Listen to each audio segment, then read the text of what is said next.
Evening, everybody.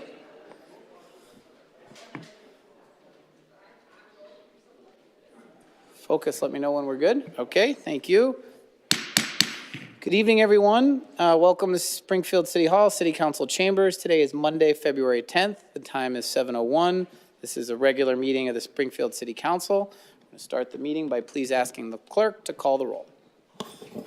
Councillor Kern. Absent Councillor Allen. Present. Present Councillor Govan. Absent Councillor Walsh. Present. Present Councillor Edwards. Present Councillor Davila. Absent Councillor Brown. Present Councillor Whitfield. Absent Councillor Delgado. Present. I'm present. Councillor Whitfield present. Present, yes. Councillor Delgado present. Councillor Santinello. Present. Present Councillor Click Bruce.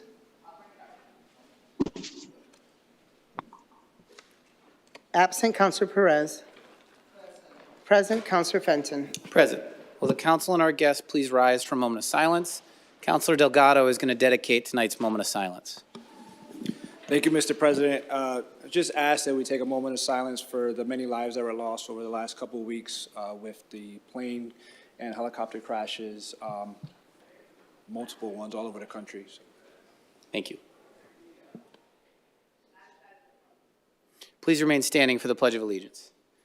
I pledge allegiance to the flag of the United States of America and to the republic for which it stands, one nation, under God, indivisible, with liberty and justice for all. Madam Clerk, will you recognize the councilor in seat number 1? Councillor Curran. Present. Okay. Councilors and members of the public, we have a big agenda tonight, some of which has necessitated the attendance of our police superintendent and people from the police department. So we're going to try and go as quickly as we can through the first set of items on the agenda and then the grants. And then I believe Councillor Allen's going to make a motion to take the police matter out of order. So we can do that expeditiously. So with that in mind, are there any reports of committee this evening? Councillor Perez? Your microphone is not working. Okay. Focus, would you please get Councillor Perez some IT support? Her microphone is not charged and working. Any councillors with committee reports this evening? Councillor Allen. Thanks, Mr. President. I'm mainly going to give a committee report on the Finance Committee.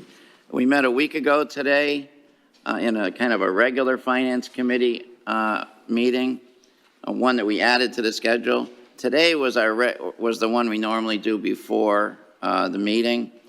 And I think the big items, there were a lot of items. The ones that required discussion were the ones related to the police items. And I would say today we had Councillor Walsh, Delgado, Perez, Fenton, myself. And I think last week we had Councillor Govan and Councillor Whitfield and maybe another one. So we had a great attendance at both these meetings. There was great interest in the police items that were add up to about $7.2 million. I won't go through them all now because I'll talk about them in a little while. But in addition, we had today, 20 some odd other items as well. Everybody who came to the meeting was prepared. The police were prepared to discuss their items, and we'll discuss them a little bit more when I make a motion to move theirs earlier on the agenda. But it was a good meeting, and Councillor Walsh and Delgado and I approved what we could approve. Councillor Delgado had to recuse himself from 3 items, but everything basically that was on the agenda was approved. So we'll talk about it in a little while. Thank you, Councillor Allen. Any other reports of committee? Councillor Brown? Thank you, Mr. President. Maintenance and Development met, and we met with a few people from the area and the Historic Committee. Councillor Perez was there, and from the city we had Tommy Ash. Tommy was basically coming to speak on the matter concerning a bench that a lot of residents in Councilor Perez area was looking when the timetable of repair, when it was actually going to be. So what we wanted to do, me and Councilor Perez, was to get together and proactively think of a whole collective way of actually submitting different repairs as far as historic repairs go. And I would like to just yield real quickly to give Councilor Perez a minute because it was actually in her area. Yeah, so for the purpose of update right now, according to Tom Ash, the Executive Director of Park Departments, we are looking at the bid for the bench and the cost. I know there's timeframes that the report needs to be submitted, so we will be continued through the maintenance development, working for this goal to be accomplished. Thank you very much, Mr. Chair. Thank you, Councilor Perez. Any other reports of committee? Councilor Davila, then Councilor Delgado. Will the clerk please recognize the councilor in seat number 6? Councilor Davila? Present. Thank you, Mr. President, and good evening to all. Mr. President, the General Government Committee met twice in January. The first time was on May 17th. Present was Councilor Walsh and Mr. Jose Hernandez.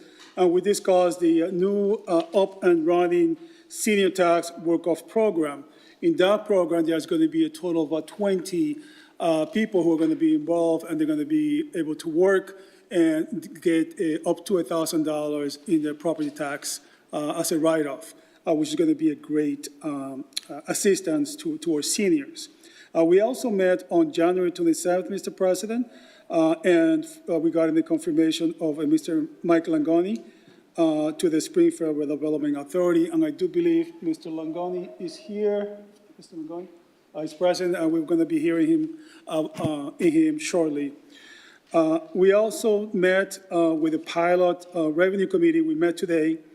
We met in January, and today in January we talked about, we had the Loan Institute, and they gave us a quick overview of the services and how our area, particularly our area hospitals, are contributing to the city. Unfortunately, according to the preliminary report, the area hospitals are underperforming by 1 point when you compare them to the state in terms of the benefits that they provide to the city.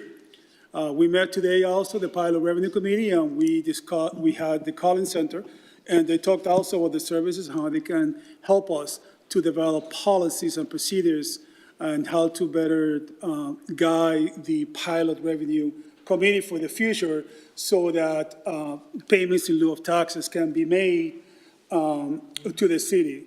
As I mentioned before, Mr. President, the nonprofits here in the city are our partners, and we need their help in continuing making this city a better place. That's all the reports that I have for you today, Mr. President. Thank you. Thank you. Mr. President, if I also may, my apologies. We also met with the General Government General Government Committee, and we talked about, that was last week, we talked about the ordinance, which will be coming up shortly, regarding the 2-year extension for the residency, Mr. President. And present was Councilor Allen, Councilor Perez, Councilor Walsh, and I believe Councilor Santinello, along with the Solicitor, Steve Bonaconti, Human Resource Director, Steve Mahoney. We did our due diligence. It is the recommendation of the committee and those present, and I'm sure Mr. Mahoney will be talking about this shortly, that we strike the sunset clause to make it easier, more transparent for future hiring. They feel that it would be too cumbersome for new employees coming to the city as we progress. And that's really all that I have for today. Thank you, Mr. President. Thank you, Councilor Davila. Councilor Delgado. Thank you, Mr. President. February 4th, the Audit Committee met. Present was Mr. Young-No, Bill Mahoney, and from the council, Councilors Govan and Allen and Davila. That Audit Committee was a review of the city's worker compensation program, as well as follow-ups to police police department compensation for overtime, as well as the educational incentive program Those two were just follow-ups from previous reports. One of the things I did want to highlight was there was a decrease in the amount of claims from the last few years, so that we're trending in the right direction there, as well as some violations on not violations, I should say, but some recommendations with the third-party administrator that does that work for us. So for folks who are interested, I'd recommend you guys check out the audit committee, because there's a lot of other good stuff that we don't have the time here to talk about. So that's it. Thank you, Councilor Delgado. Any other councilors with committee reports? Okay, seeing none, Madam Clerk, please call the roll on acceptance of the reports. On acceptance, I have a report. Oh, okay. Sorry about that, Councilor Santinello. Councilor Yeah. Santinello. A couple of weeks ago, we had a joint committee meeting with the Health and Human Services, along with the Elder Affairs Committee, and in attendance was Councilor Perez, Kateri Walsh, Tim Allen, Zaida Gabon, and Tracy Whitfield. And we got an update from Commissioner Helen Calton on the COVID virus and where it stands. And it still has a very high death rate among seniors, and we were made aware of that. But also, we were also made aware of a new problem, the bird flu, and it's spreading in the wildlife bird flocks in Massachusetts.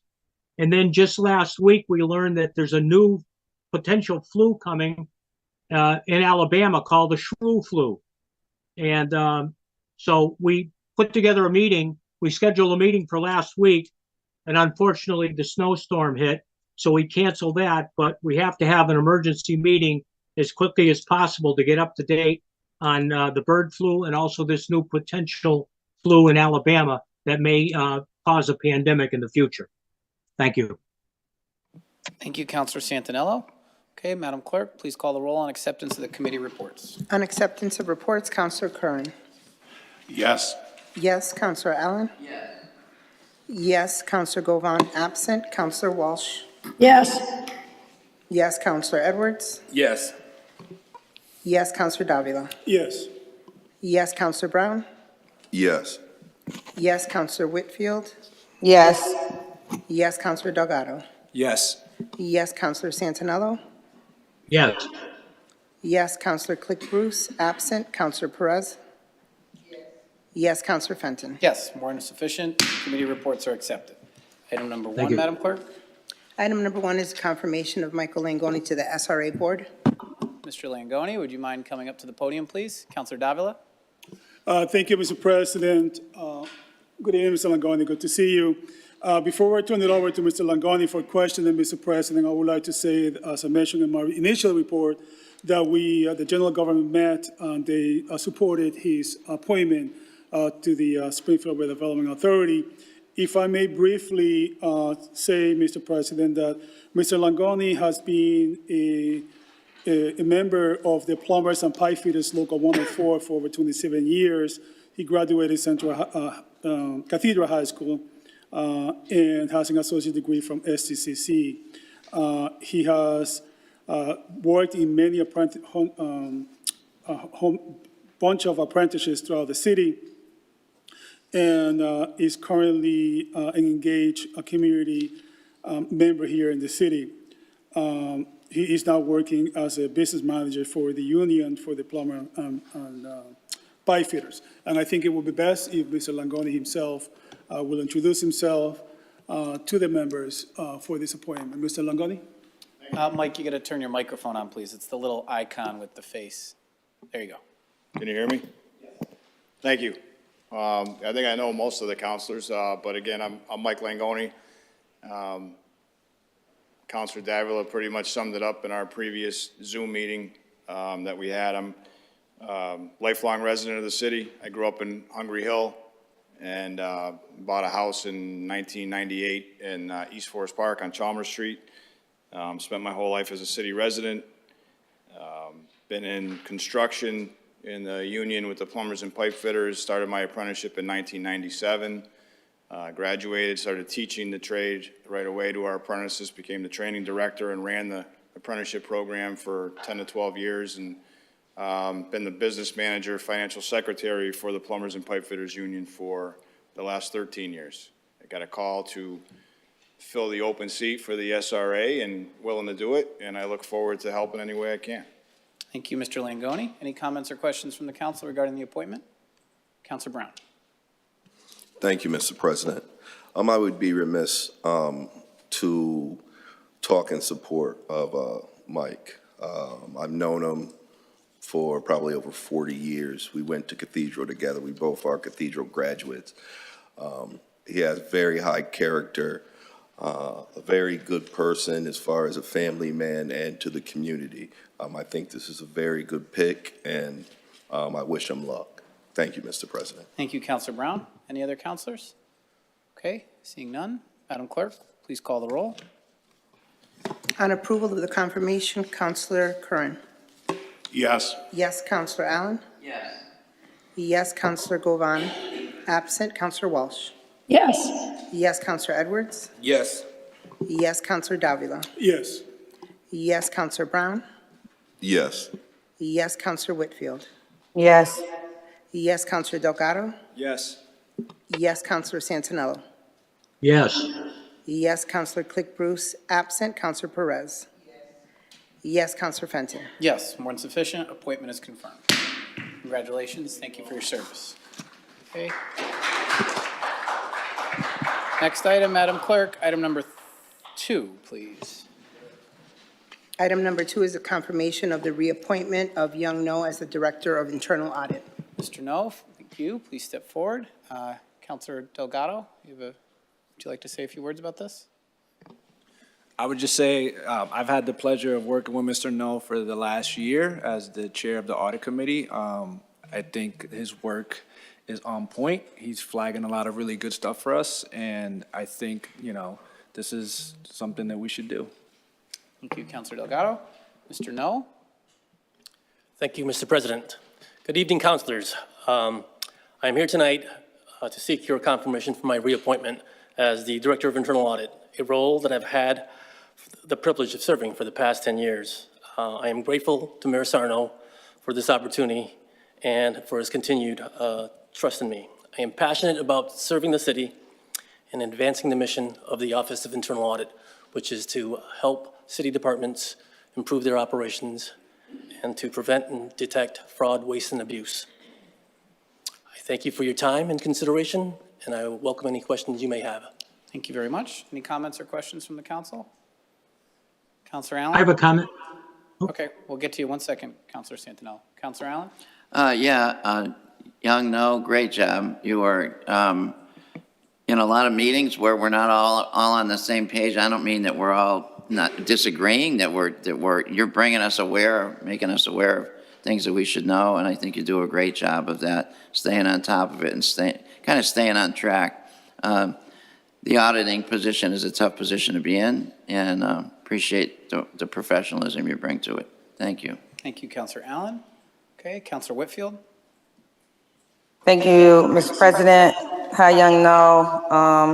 I too think that you do an amazing job, but I do have questions. For example, how do the hours work? Like if you get a request for investigation from a city councilor, I know I've put in a few and you said you don't have the hours for that. So I'm trying to figure out how you determine what you have enough hours to investigate.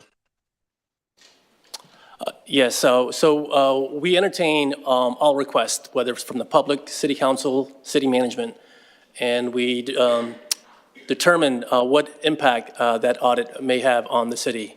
And based upon its impact, we determine whether we could take it on or not. We would love to audit everything, but we certainly don't have the hours to do so. So again, we prioritize based upon the potential impact it has on the city. And so impact meaning, can you just expound on what you mean by impact?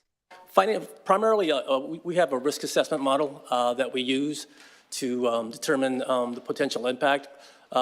We weight the impact mostly if it has a financial impact. So we take that into consideration the most, as well as policies with respect to, perceived outlook. But financial is what we consider most when we look at the policy or the impact on the audit. Okay, so when we have audit meetings in the future, can you let us know like what hours you have left to get like work done from like that from outside folks, not the internal ones that you're already reviewing, but going forward? I think that would be helpful. Will do. As I may have mentioned, we do put forth an annual audit plan, which we lay out the agenda for the audit department. And we do have some hours allocated for special requests. They're not a lot of hours, but we do allocate some. But we will, at future audit meetings, convey to the audit committee the hours that we still have available for special requests. Thank you. Thank you, Councilor Whitfield. Councilor Santinello.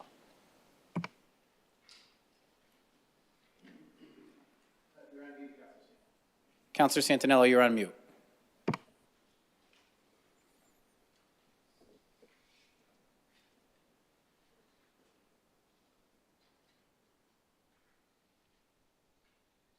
Am I off mute now?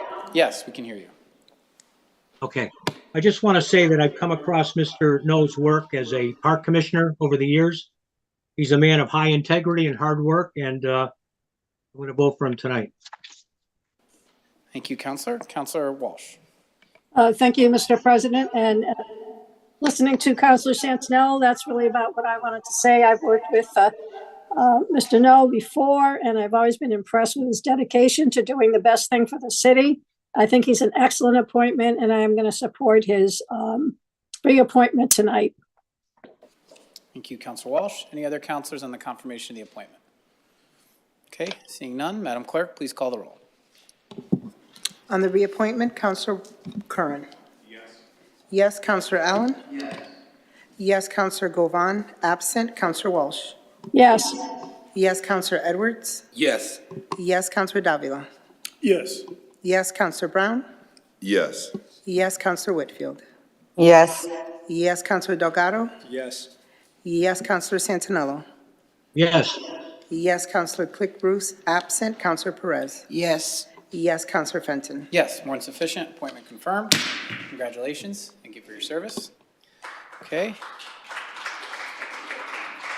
All right, Madam Clerk, let's try to take items 3 and 4 together. These are the revenue and expenditure reports for November and December. Item 3 is the November revenue versus expenditure report, and item 4 is the December revenue versus expenditure report. Mr. Lonergan? Good evening, councilors. The November revenue versus expenditure report is on track. For 5 months of the year, the revenue is at 44% of the budgeted revenue amount, and expenditures are at 47%.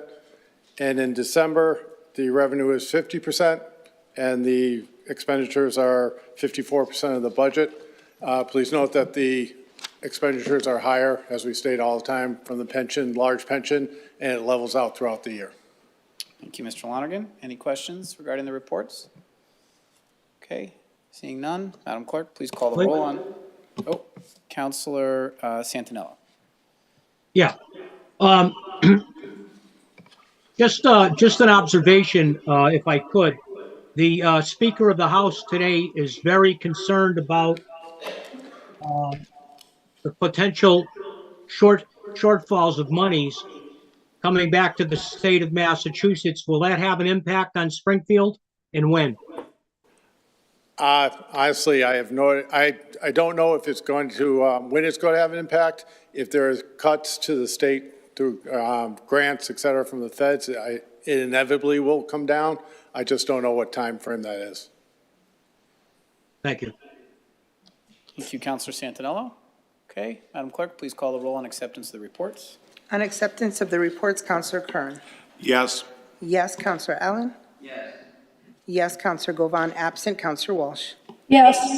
Yes, Councilor Edwards. Yes. Yes, Councilor Davila. Yes. Yes, Councilor Brown. Yes. Yes, Councilor Whitfield. Yes. Yes, Councilor Delgado. Yes. Yes, Councilor Santinello. Yes. Yes, Counselor Click Bruce, absent Counselor Perez. Yes, Counselor Fenton. Yes, more than sufficient. Reports are accepted. Okay, Madam Clerk, let's try to do the utility petitions together, 5, 6, and 7. Item 5 is for Eversource Gas on Winter Street. Item 6 is Eversource Gas on Abbey Avenue. And item number 7 is Eversource on 30 Piedmont Street. Mr. Signoli. Good evening, councilors. Chris Signoli, DPW Director. Excuse me. Item number 5 is by Eversource Gas. It is a project to retire low-pressure gas service and install 2-inch PVC piping for medium pressure. The project is called Winter Street. The project includes 600 feet on Chestnut Street, 700 feet on Winter, 1,000 feet on Pearl Street, and 1,300 feet of piping on Byers Street. Petition number 6, Eversource Gas, the same thing, retiring low service and putting in medium pressure 2-inch service on Abbey Avenue. It is a total of about 2,300 feet.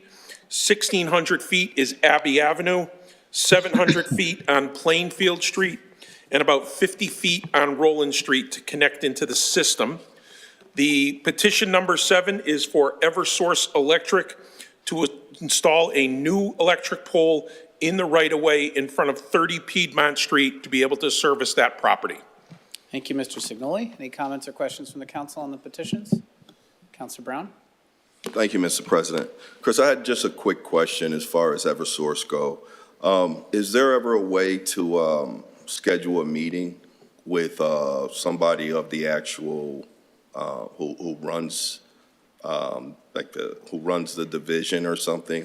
Because I'm very curious as far as the rise in services, and I've been doing studies as far as back in the day. You probably know more than I do when there's certain areas who have their own power plants and their own gas things. I want to look for a study and see, why can't we do it? Why can't we now think about it? Because their prices are lower than ours, and they have it. We went away from it, but now there's an opportunity, maybe based on us going into an agreement with these guys. We're just giving them pieces of our land and our land, when maybe we should slow down, pump the brakes, and at least say, hey, you guys at least be as competitive as the surrounding areas who already have power plants, their own individual power plants. And I think us as a city should now take a study on seeing us about creating our own power plants. Is there a reason why we can't meet with them? Why don't we do power plants?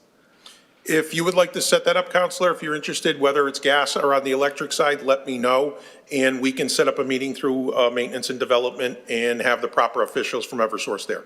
Yes, that would be something I know me and all my colleagues would love to meet Eversource. I think you'll have the whole community here questioning the influx of pricing when you look at this big company who now are supposed to be better than these little cities, and their prices are lower. I think they have to answer some questions before we start. Now it'll be too late, because we'll just give them all our land, all our property. They'll build all their poles. When we can build our own infrastructure, we can do it ourselves.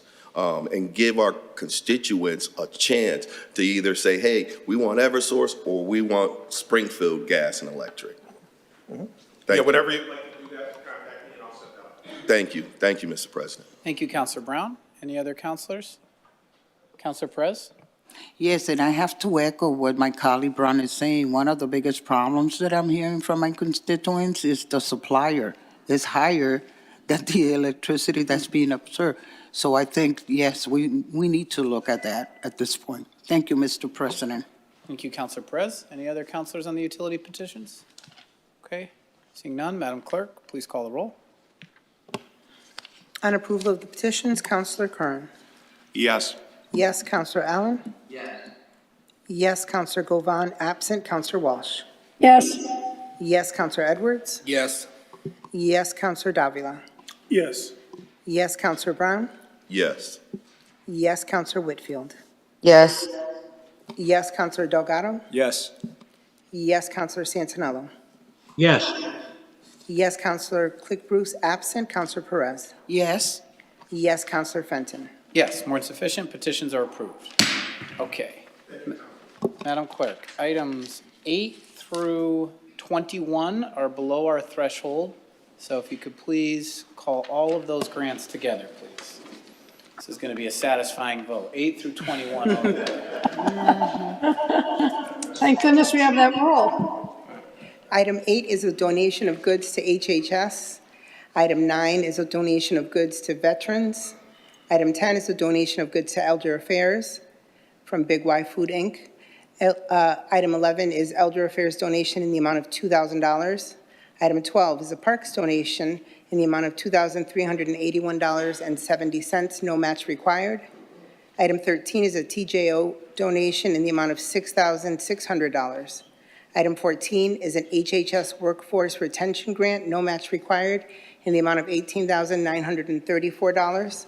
Item 15 is a High Visibility Enforcement Pilot Program, no match required, in the amount of $22,554.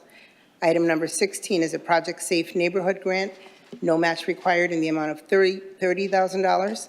Item 17 is a COPS Anti-Heroin Task Force Program Grant, no match required, in the amount of $30,000.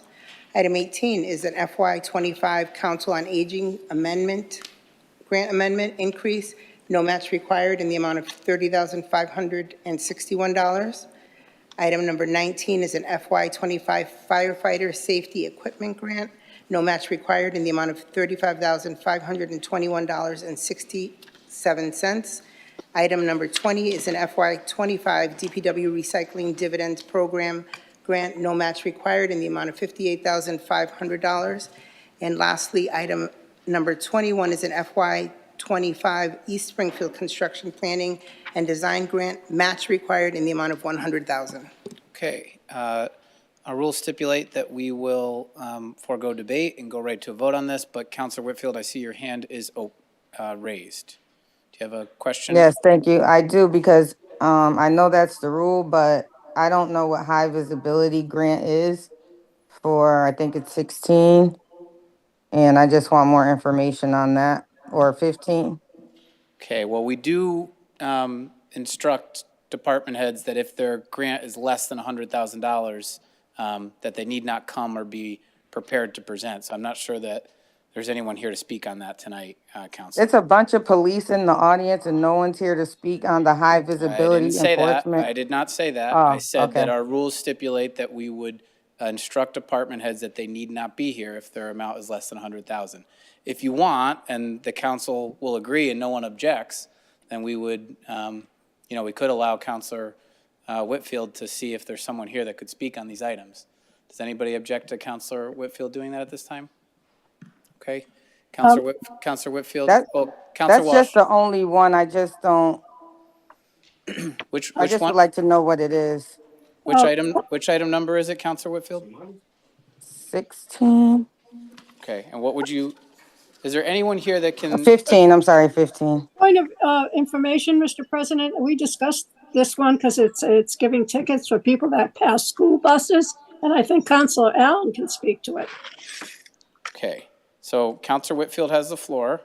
Councilor Whitfield, there is a gentleman who stepped forward who appears to be prepared to speak about this item. Sure. So, and this is regarding item number 15, High Visibility Enforcement Pilot Program. Yes. Okay, good evening, sir. Could you please introduce yourself and say what you have to say about this? Lieutenant Derek Cook. I run the Traffic Bureau in the City of Springfield Police Department. And in particular, this grant from the National Highway Traffic Safety Administration, the reason it was put through was for the issue of people not stopping for school buses when they have their stop signs out and their emergency equipment activated. So what happens is throughout the city, we have numerous complaints from parents, school bus operators, children, school officials. The list goes on for people who do not stop when these lights and signs are activated. And ultimately, the greatest culmination of victimization would be young children, okay, our children, our grandchildren. So this grant was devised so we can go through Toxel LLC. They're helping develop law enforcement agencies with implementing a high visibility enforcement campaign. So what we do is during the peak periods, which is the mornings and before school, and then at the end, at the let out of school, we're going to have officers who are going to be in a situation where they're going to be going to various locations throughout the city where we have the highest amount of complaints for non-compliance with motorists stopping for the school buses. And what we are going to do is we're going to be issuing citations. Just so everyone is aware, it's a $250 citation. It's a moving citation, so that actually increases your insurance rates. It's not something that is easily fixed. Not that we fix tickets anymore. This is 2025. So we take this very, very serious. We will be citing offenders at these various locations. There's going to be a total of 45 deployments. Each one will last 2 to 4 hours. Like I said, the onus on this is to ensure safety for our children who are the most vulnerable here. And people, whether they're distracted, whether they are in a rush, they have to stop. And we're going to ensure that they do, at least from now until June, which is the time frame in which we're going to do these enactments. And I, for one, believe it's long overdue, and I believe and hope that something like this will continue past the pilot program system. Thank you. Thank you, sir. Counselor Whitfield, does that answer your question? Thoroughly. Thank you, Mr. President. Thank you very much. Okay. Madam Clerk, please call the roll on items, well, we already announced them. You don't got to do that all over again. You can call for the vote on items 8 through 21. On approval of the grants, Counselor Curran. Yes. Yes, Counselor Allen. Yes. Yes, Counselor Govan, absent. Counselor Walsh. Yes. Yes, Counselor Edwards. Yes. Yes, Counselor Davila. Yes. Yes, Counselor Brown. Yes. Yes, Counselor Whitfield. Yes. Yes, Counselor Delgado. Away, Counselor Santinello. Yes. Yes, Counselor Click Bruce, absent. Counselor Perez. Yes. Yes, Counselor Fenton. Yes, more than sufficient. Grants are approved. Okay. Counselor Allen. Yeah, thank you, Mr. President.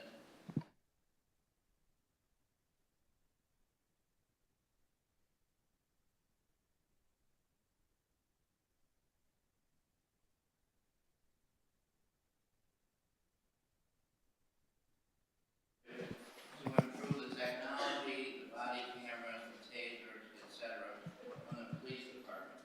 Okay. And for the last week, last Monday, we had a meeting, a finance committee meeting, and there were, I don't know, 10 or 12 people from the police together. Oh, Counselor Allen, your microphone, Counselor Allen. Again, we had a meeting today, and there was an impressive group of people from the police here presenting on why this is an improvement that we, together with the rest of the city, want to invest in. Well, let's first see if there's an objection, Counselor. So Counselor Allen wants to take items 29, 31, and 32 out of order. Is there any objection to that? Okay. Madam Clerk, why don't you, we got to do these separately. These are big items and big votes. So Madam Clerk, please call item number 29. 29? Yes, bond authorization. Okay. Item 29 is bond authorization for body-worn cameras and tasers in the amount of $2.5 million. Okay.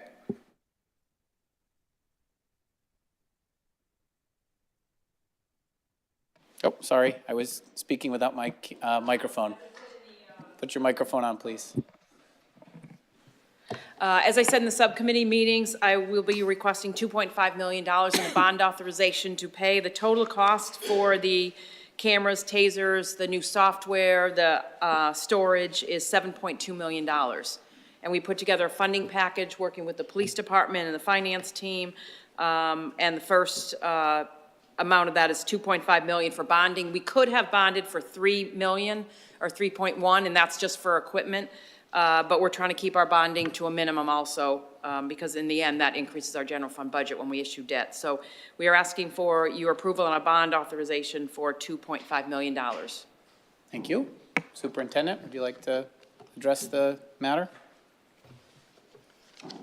Yes, Mr. President, thank you.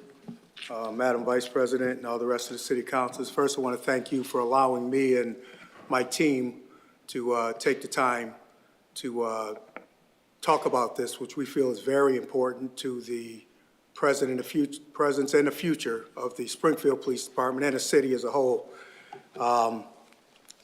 I guess that I should just get right to the point and talk about what's on the table. The elephant in the room is the $7.2 million and 5 years. And when you look at it, that perspective, it's a little bit hard to digest, but hopefully after we explain the importance of it, you'll understand the need that the Springfield Police Department has for this project. So I want to speak a little bit about how we got here. The department, over the last, I'd have to say, probably couple decades, I don't want to say neglectful, but we're acting without urgency when it comes to updating our software systems.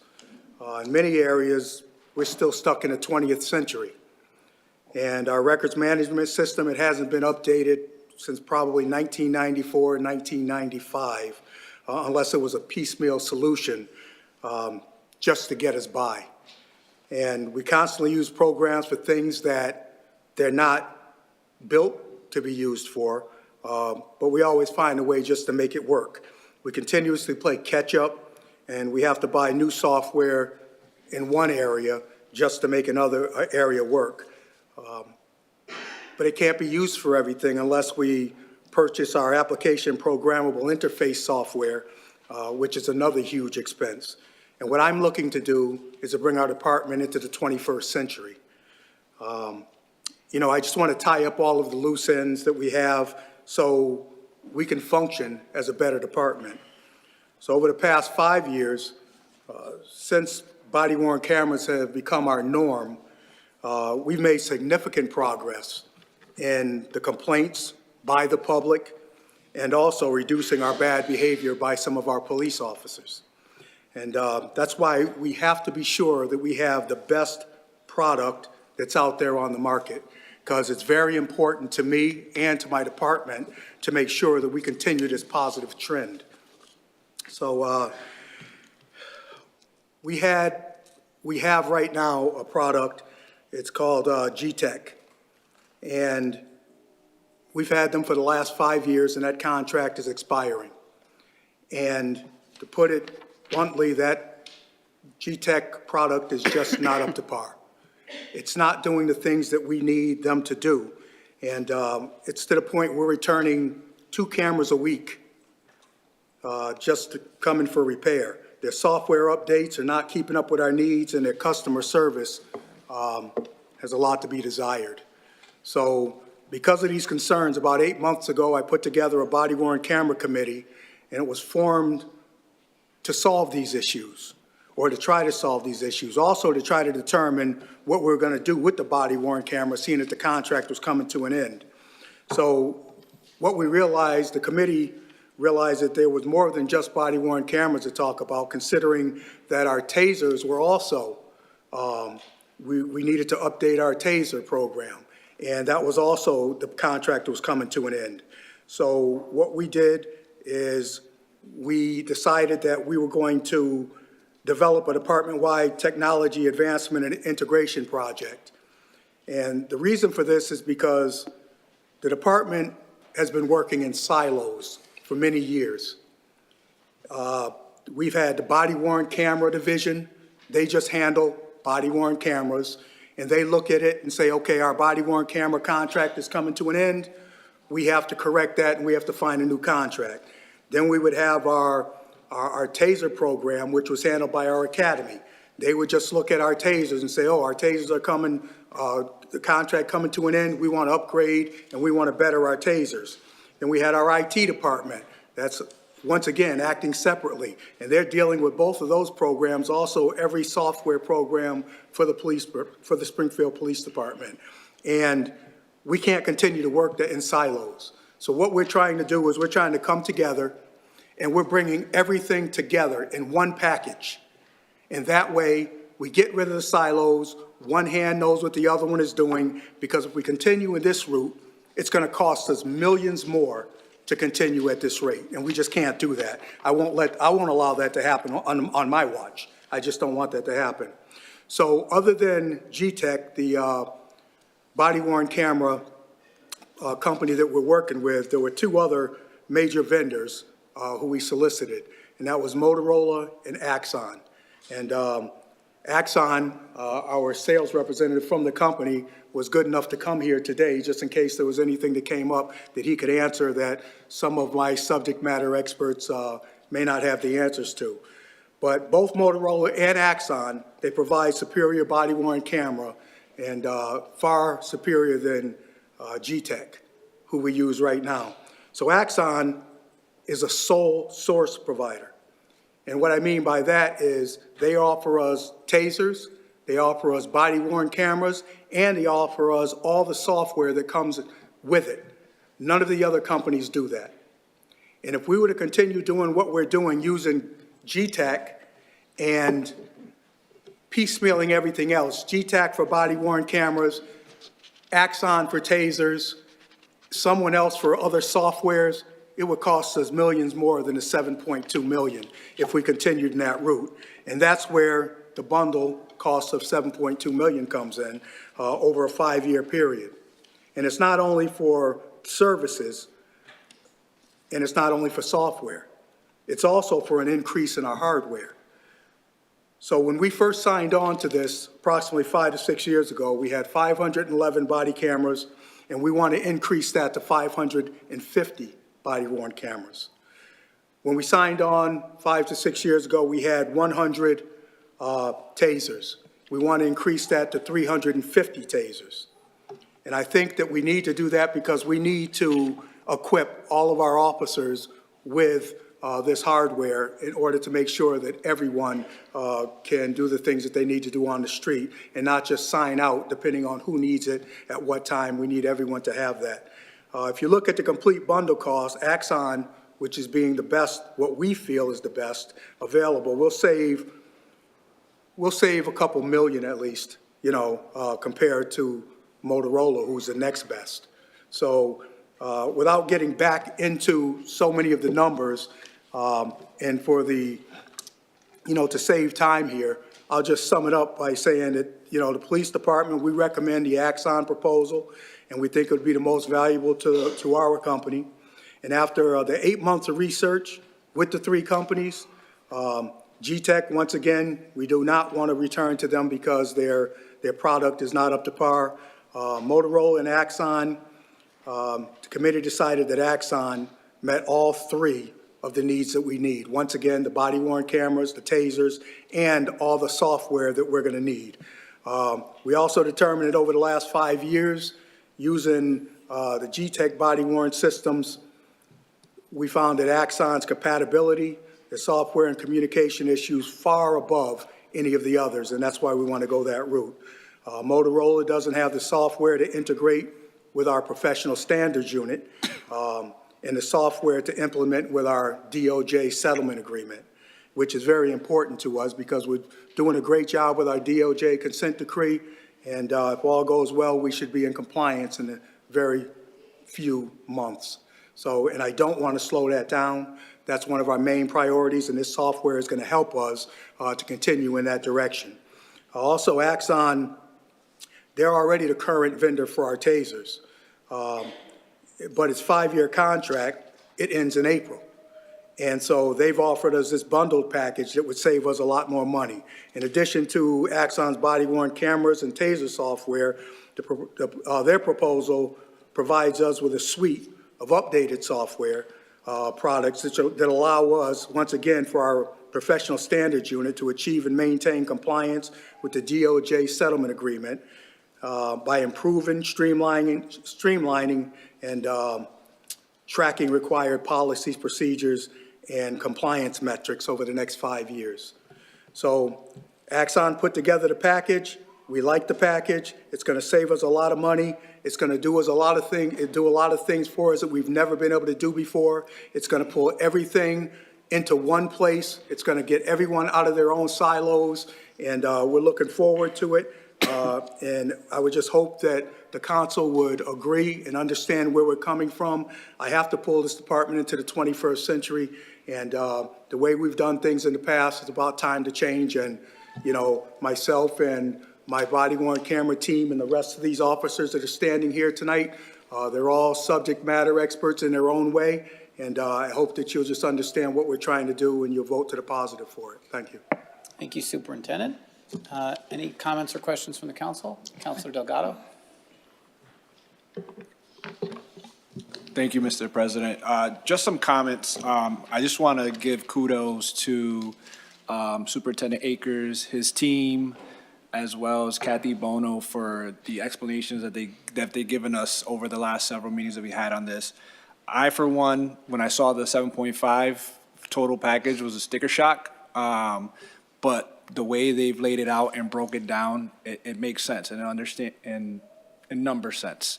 I mean, just the fact that they're updating software systems, they're updating stuff that talks to each other, which sounded like many of the systems don't talk to each other, the silos piece. So the fact that they're going to have systems that are talking to each other will increase not just the bundle savings from that, but also the efficiency of the time that our police officers have to be able to actually do real stuff versus the mundane tasks that they have there. On top of, you know, what we've seen over the last several years with the body-worn cameras, you know, increasing that is making sure that we're being transparent and we're having to make sure that all our officers, including what the special officers have cameras, but it's also cutting down on, I would imagine, claims. Yes, sir. Having that, right? Yes, it is. So I, for one, am going to support this. I think with all the reforms that are happening under our leader and Superintendent Akers, I want to make sure that we give our police department the best tools to fight crime and keep the residents of the city safe. So kudos to your team. I'd love to see more once this is up and running, more information on how that stuff is saving you time. But thank you guys for you know, the explanation. So Thank you, Councilor Delgado. Councilor Perez?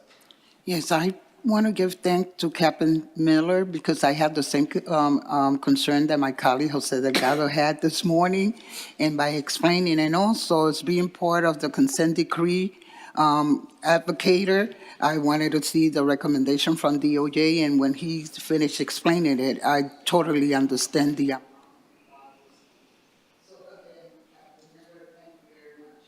Thank you, ma'am. Thank you, Councilor Perez. Councilor Brown? Thank you, Mr. President. First, I want to commend the commissioner and the job that he's done. I know a lot of people know that my saying, my superheroes wear badges, not capes. My father being a retired captain and a friend of, and a mentor of the commissioner, who I humbly love and named my son Larry, who's present in the audience today after him. I've always said, and I know that the commissioner himself always said, if he ever had the opportunity, what he could do. And I know a lot of times we've already seen as far as crime dropping, but there is still certain surges, and why not use that technology? When you think about the actual amount and spread over the actual 5 years, it's not that much money. I would want to also see a little bit of visual camera presence. I don't think, you know, we use that. We have cameras throughout Springfield, but we don't use the cameras as deterrents. I would love to see cameras that are put up in like a park and a flashing light saying, hey, this camera is right here, to use it as a deterrent. I'm all for using technology. I think we're prehistoric when it comes to what we're capable of. So I really think we need to give more than this. So I commend you for bringing this to the council body. And like I said, I don't think we can do enough. I really appreciate the police force and all the work that you guys do. Thank you, Mr. President. Thank you, Counselor Brown. Counselor Davila? Thank you, Mr. President. Good evening, Superintendent. Good evening to everybody in the chambers. Superintendent, let me tell you what I do like about this proposal. You're right, with the $7.2 million, it is a little bit of a shocker when you first look at it, but it makes sense. And let me tell you at least what I like about this. I like one that is going to help us to come to a better compliance with the Department of Justice. That I do like a lot. And also that is going to potentially decrease liability to the city. That's also music to my ears. Unfortunately, we usually pay out, on average, $900,000 in police settlements throughout the years. And I think that's going to continue to chip away at that amount of money. So kudos to that. But Superintendent, if I may, for the people at home that are watching, so that they fully understand what their money, $7.2 million, is going to buy them. Just to briefly go over it, is going to be cameras, new tasers, and new software, correct? That's correct, yes. Now, the software is going to be able to produce better reports, correct? It is. It's also going to integrate everything that we have and all of the other softwares that we have now. With this project, it's going to take everything that we have and bring it into one, which any of the other companies that we were dealing with were not going to be able to do that for us. Now, Superintendent, one of the things that if I recall correctly from the subcommittee meetings that I really like about this is that at least for the tasers, is going to increase the amount of reach for the taser up to 45 feet, correct? It is. It's right now our tasers, which are Taser 7s, they work in a maximum of 25 feet. Right now. Okay. Taser 10s, which we are looking to go to, is going to be a maximum of 45 feet. Yeah. It's going to eliminate the drive stun, which actually is what most of the complaints would be against. So it's going to eliminate that, so we get rid of the main part of that taser that causes the complaints from the public. Plus, I will also argue to you, Superintendent, that will also increase and improve officer safety, correct? I'm sorry, could you repeat that? I will also say that will also increase and improve the officer safety. It absolutely would, yes, sir. Excellent, that's good to hear. Now, the other feature that this program has is that when a taser is drawn, the software is automatically going to sync with the taser, and it's going to start recording the events, correct? Yes, it will. The tasers that we have now, when you remove it from its holster, it does not record, but it eliminates all of the individual errors, and it automatically begins to record. Your body-worn camera will turn on, and it automatically begins to record once it's removed from, once it's activated. Once the taser is activated, it will begin to record. Right, and I think with this, at least every single uniformed officer will have a taser, correct? That is what we're striving for, yes, for every officer to have their own taser. Excellent, excellent. Thank you for that, Superintendent. I think it's important for the people at home to understand what their money is buying them. Sometimes we can get very technical, but boiling it down, I think it's important for the people at home. I will be voting for this, Superintendent. My compliments to your officers, Captain Miller, Lieutenant Cisneros, and everybody else who participated in this committee.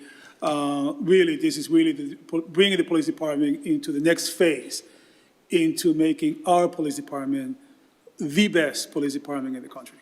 Thank you, Superintendent. Thank you, everybody. And I will be happy to vote for this. Thank you, sir. Mr. President. Thank you, Counselor Davila. Counselor Allen? If anyone else wanted to speak, I just wanted to make a wrap-up comment similar to what Counselor Davila just did. This was done in an extremely professional way. The superintendent was there last week with about 10 people from the department, many subject matter experts, many of whom spoke about the area that they're an expert in.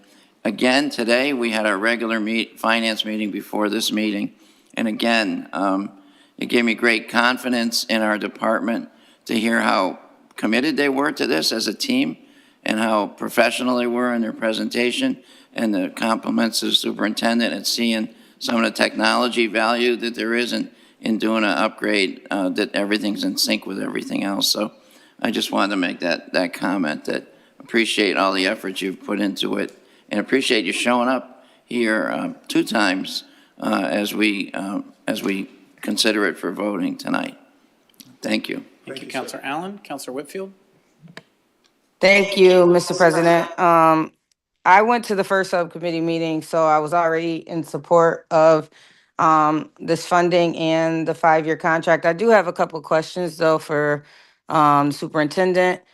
I just wanted to know, how long will the implementation take, or transitioning to this new technology?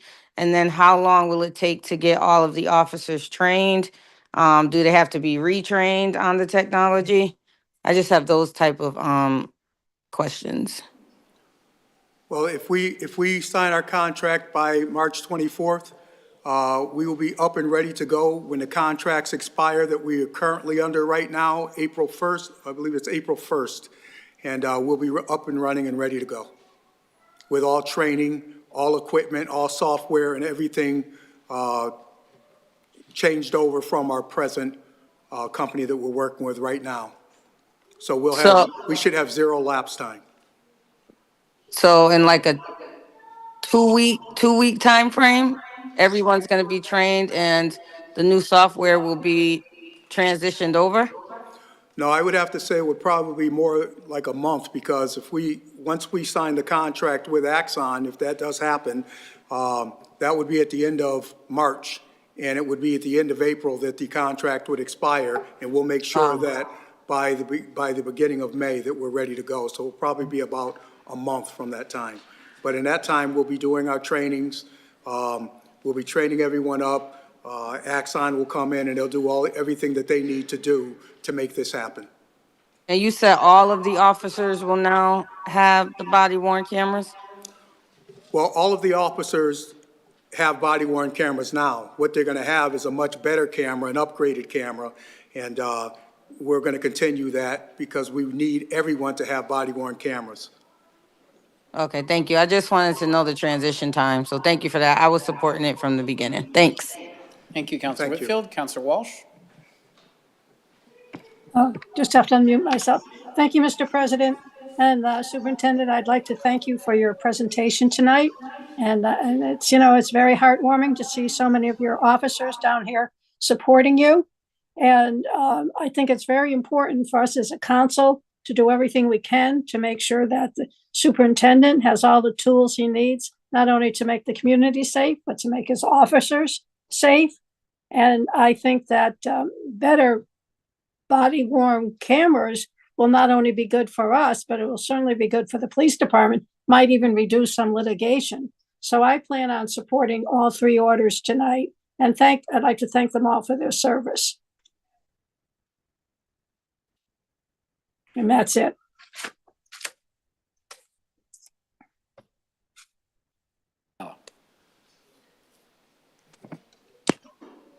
Councilor Santinello, can you hear me? Yep, I can hear you. Can you hear me? Yes, you got the floor. Perfect. I just want to say that the superintendent said something that was that really hit home for me, saying that he wants to bring the police force into the 21st century. Well, he's certainly doing that, and our officers, all of our officers, have certainly accomplished that. If you take a look at the high crime rate that was that we had, violent crimes, it's down to decades lows right now. We had the lowest murder rate, I think, last year than we had in decades. So I want to just tip my hat to all our police officers and our superintendent. Job well done, and I'm supporting this. Councilor Santinello. Okay, any other councilors with comments or questions on the bond authorization? Okay, seeing none, Madam Clerk, 9-vote majority is required for this one. On approval of the bond authorization, Councilor Kern. Yes. Yes, Councilor Allen. Yes. Yes, Councilor Govan. Absent, Councilor Walsh. Yes. Yes, Councilor Edwards. Yes. Yes, Councilor Davila. Yes. Yes, Councilor Brown. Yes. Yes, Councilor Whitfield. Yes. Yes, Councilor Delgado. Yes. Yes, Councilor Santinello. Yes. Yes, Counselor Click Bruce, absent. Counselor Perez. Yes. Yes, Counselor Fenton. Yes, more than sufficient. Bonds are authorized. Okay, Madam Clerk, item 31. Item 31 is free cash to PAYGO for the police body-worn camera and tasers in the amount of $1.5 million. Okay, unless there's any comments or questions from the council, this is a part of the same funding package. Any comments or questions from the council? Okay, Madam Clerk, please call the roll. On approval of the transfer, Counselor Curran. Yes. Yes, Counselor Allen. Yes. Yes, Counselor Govan, absent. Counselor Walsh. Yes. Yes, Counselor Edwards. Yes. Yes, Counselor Davila. Yes. Yes, Counselor Brown. Yes. Yes, Counselor Whitfield. Yes. Yes, Counselor Delgado. Yes. Yes, Counselor Santinello. Yes. Yes, Counselor Click Bruce, absent. Counselor Perez. Yes. Yes, Counselor Fenton. Yes, more than sufficient. PAYGO free cash is authorized.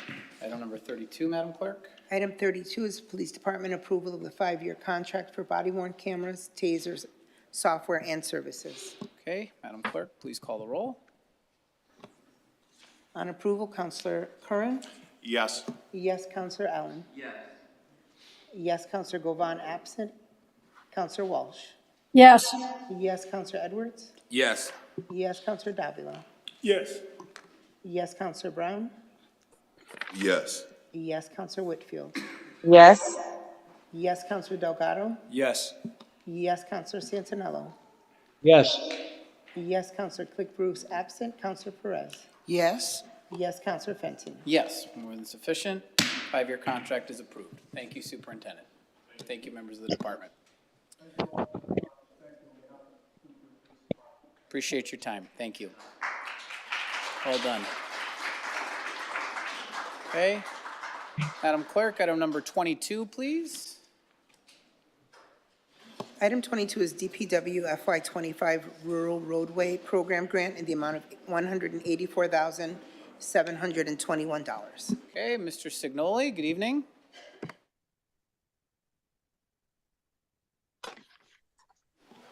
Good evening, councilors. Chris Signoli, DPW Director. This is the second year of a program, excuse me, statewide. The state has put forth $25 million statewide under what they call a rural roadway program. They have a calculation that is skewed toward the rural communities in the state of Massachusetts. As part of their calculation of the $25 million, the city of Springfield is receiving $184,000. That money is added to our Chapter 90 account at the state level, and all of the requirements of the Chapter 90 program apply to this amount of money that is being given to the city. The money will be used for our paving program for this year. Okay, any comments or questions from the council on the grant? Okay, seeing none, Madam Clerk, please call the roll. On acceptance of the grant, Counselor Curran. Yes. Yes, Counselor Allen. Yes. Yes, Counselor Govan, absent. Counselor Walsh. Yes. Yes, Counselor Edwards. Yes. Yes, Counselor Davila. Yes. Yes, Counselor Brown. Yes. Yes, Counselor Whitfield. Yes. Yes, Counselor Delgado. Yes. Yes, Counselor Santinello. Yes. Yes, Counselor Click Bruce, absent. Counselor Perez. Yes. Yes, Counselor Fenton. Yes, more than sufficient. Grant is approved. Item number 23, Madam Clerk. Item 23 is an FY25 Complete Streets Funding Grant in the amount of $230,250.27. Mr. Signoli. Good evening, councilors. The City of Springfield DPW has an approved complete streets plan, and every year we make applications to Mass DOT for specific projects. Last year, we made an application for about 4 or 5 different projects. One of them was approved in the amount of $230,000. It is for a pedestrian crosswalk improvement on Belmont Avenue at Woodlawn Street, bump outs, controlled crossings, roadway narrowing in that area for the students. It is adjacent to Washington School. That location is a huge bus stop for numerous schools in the city. So the Mass DOT approved our application for that location, and we will hopefully get it designed and get it out to construction this summer. Any comments or questions from the council on the grant? Seeing none, Madam Clerk, please call the roll. On approval of the grant, Counselor Curran. Yes. Yes, Counselor Allen. Yes, Counselor Govan, absent. Counselor Walsh. Yes. Yes, Counselor Edwards. Yes. Yes, Counselor Davila. Yes. Yes, Counselor Brown. Yes. Yes, Counselor Whitfield. Yes. Yes, Counselor Delgado. Yes. Yes, Counselor Santinello. Counselor Santinello.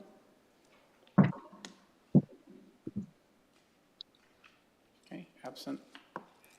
Away, Counselor Click Bruce, absent. Counselor Perez. Yes. Yes, Counselor Fenton. Yes, more than sufficient. Grant is approved.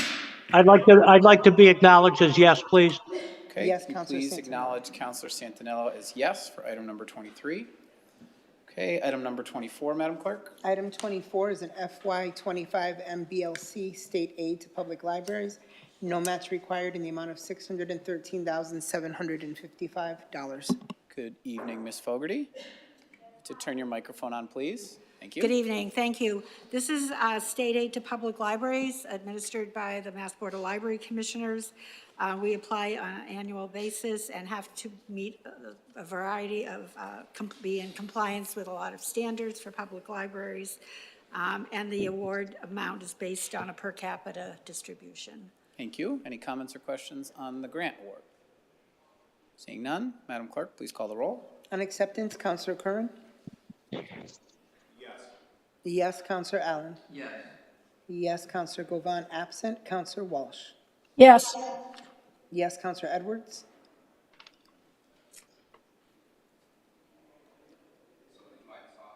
Nope, sorry. Yes. Yes, Counselor Davila. Yes. Yes, Counselor Brown. Yes. Yes, Counselor Whitfield. Yes. Yes, Counselor Delgado. Yes. Yes, Counselor Santinello. Yes. Yes, Counselor Click Bruce, absent. Counselor Perez. Yes, Counselor Fenton. Yes, more than sufficient. Grant is approved. Thank you, Ms. Fogarty. Okay, item number 25. Item 25 is an FY25 Shannon CSI grant, in-kind match required in the amount of $1,247,411.92. Good evening, ma'am. If you could turn microphone on, introduce yourself, please. There you go. That's it. Hi, my name is Kyla Raymer with the Springfield Police Department. This is for the Shannon Community Safety Initiative grant through the Executive Office of the Public Safety and Security. The award amount is the level funding as last year. This is an annual grant for calendar year January to December. And this initiative is a multi-pronged approach to address gang and youth violence problems in the community. This is accomplished through 5 different stage areas: social intervention, suppression, opportunity prevention, organizational change, and community mobilization. And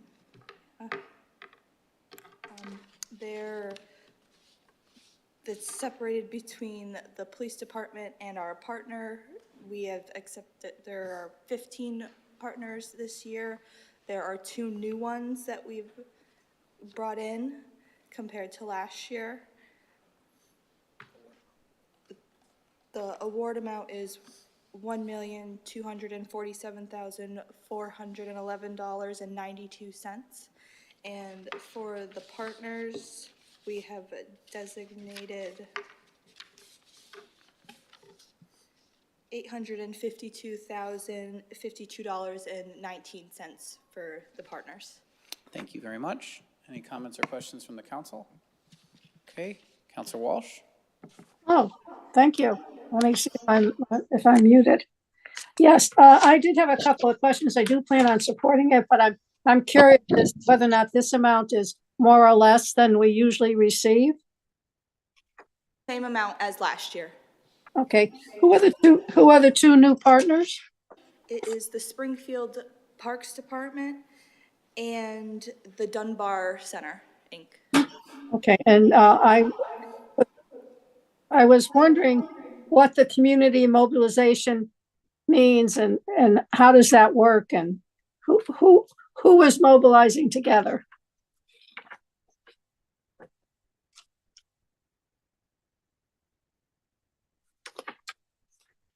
Is somebody speaking? Because I don't hear anything. Just speaking on the microphone, sir. Thank you. Lieutenant Matt Benoit, Springfield Police Department. I came before the council last year requesting approval of this grant. There were several questions from the council in regards to crime rate and what the Shannon Grant actually does within the city. As Councilor Santinello stated, there has been a significant drop in crime in Springfield. I'm not going to say it is because of Shannon Grant, but you can't measure a negative. I don't know what crime was prevented by the Shannon Grant. I do know at the police department level, we did adopt a new strategy for deployments. We had less saturation style patrols and more strategic targeted patrols of known gang affiliates. It increased our encounters from about 300 to 370 in the streets, which is about a 20% increase of those encounters. We have 15 partners, and they are primarily responsible for that community mobilization portion. The police department works on the prevention. But with the partners, we've implemented monthly partner meetings where we all come to the table, sit down, talk about ongoing events and network, and see if one program can refer potential clients to the other programs as well. We're working at establishing potential community outreach events and being present at National Night Out and C3 events like that to get the community more aware of what the partners have available to the youth. Could I ask, does this include any mental health practitioners, the Shannon Grant? The Shannon Grant does not include mental health practitioners. That's covered through other grants throughout the city. We have the Project Hope, Hope 2.0 and such. But that does not mean we don't refer people to those programs if they do meet their criteria. Okay, thank you. Thank you. Councilor Whitfield? Thank you. What's the young lady's name who presented?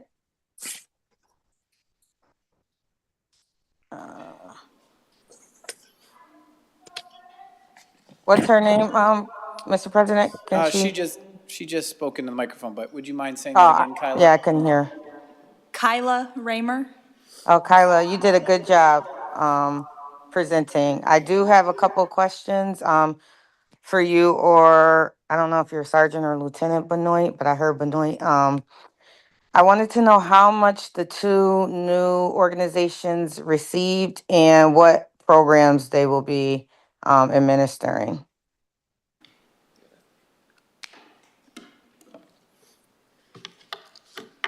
So at this time, I don't have the amounts, but the programs that the new partners will be.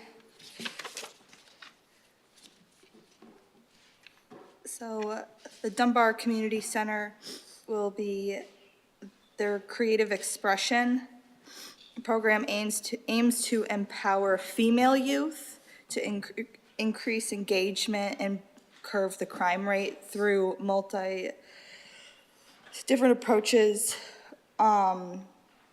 combined with writing, visual art, dance, public speaking, and technical skills centered on social media content.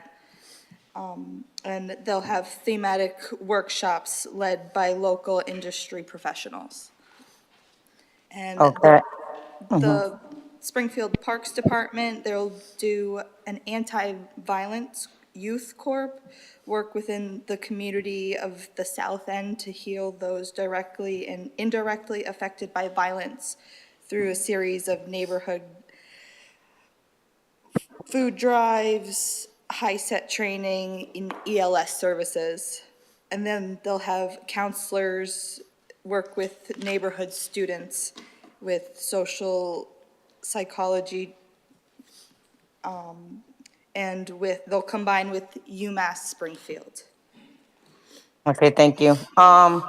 If possible, no, can you all please send a breakdown of what organizations got what amount, please?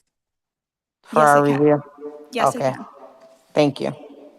Thank you, Councilor Whitfield. Any other councilors on the grant?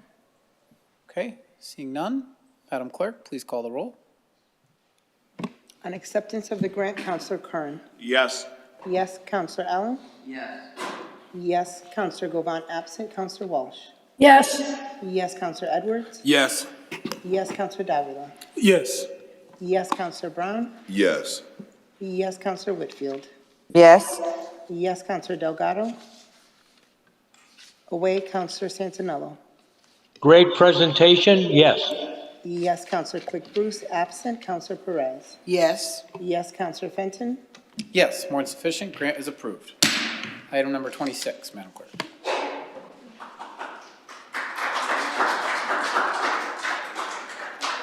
Item 26 is a health services for the homeless grant, no match required, in the amount of $2,362,888. Okay, Commissioner Carlton Harris. Good evening. This is our annual allocation for the health center. It is to do our medical, behavioral health, dental services. Our partner in this grant is Mercy Medical Center and Community Support Options, or what was Friends of the Homeless. Any comments or questions regarding the grant? Okay, Councilor Delgado. I don't have a question on the grant. I just wanted to congratulate our commissioner. Recently was recognized at the State House. So just wanted to give her props again and congratulations on that. Thank you, Councilor Delgado, and thank you for being there. I'm grateful. Thank you, Commissioner. Any other comments? Seeing none, Madam Clerk, please call the roll. On acceptance, Counselor Curran. Yes. Yes. Counselor Allen. Yes. Yes. Counselor Govan absent. Counselor Walsh. Yes. Yes. Counselor Edwards. Yes. Yes. Counselor Davila. Yes. Yes. Counselor Brown. Yes. Yes. Counselor Whitfield. Yes. Yes. Counselor Delgado. Yes. Yes. Counselor Santinello. Yes. Yes. Counselor Click Bruce absent. Counselor Perez. Yes. Yes. Counselor Fenton. Yes, more than sufficient. Grant is approved.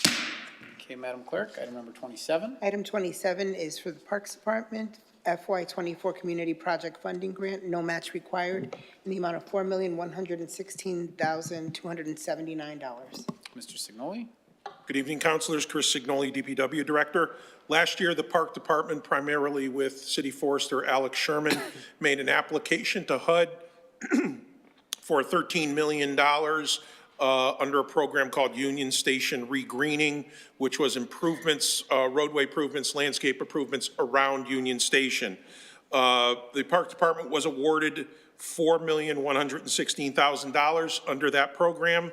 The project is being turned over to the DPW for execution with the Park Department's assistance because the improvements that are being done are primarily roadway, sidewalk, curb ramp, intersection improvements. The application was for 9 projects.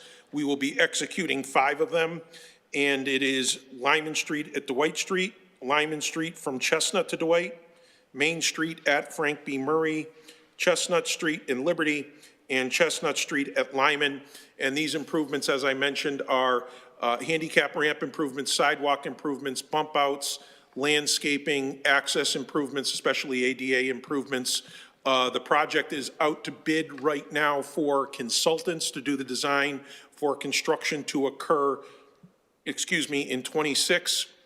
And the grant was provided through HUD. Okay, thank you, Mr. Signoli. Any questions or comments from the council on the grant? Okay, Councilor Curran. Just a comment, but congratulations. A $4 million grant is really substantial, and to put together a grant application of that size, I know is enormous. So congratulations to the team at DPW and Parks for going through the work to secure the city of Springfield a $4 million grant. It's tremendous work. Great news. Thank you very much. Thank you, Councilor Curran. Okay, Councilor Whitfield. Thank you. I echo my colleague, Councilor Curran. Great job in writing this grant and securing it. Chris, I had a question for you, kind of unrelated to this grant, but what are those yellow things in the middle? They have one on Wilbraham Road, right by Bristol Street. The yellow things, I'm just trying to envision. We have done, and I'm drawing a blank on Bristol Street, but on Wilbraham Road in the area of the new Knox development, and then farther down closer to Roosevelt Avenue. I Yeah. can't remember the name of the park there. We have installed new crosswalks, bump outs, and what was done is there is an island in the middle of the road, and so around that island, those yellow poles are basically reflectors.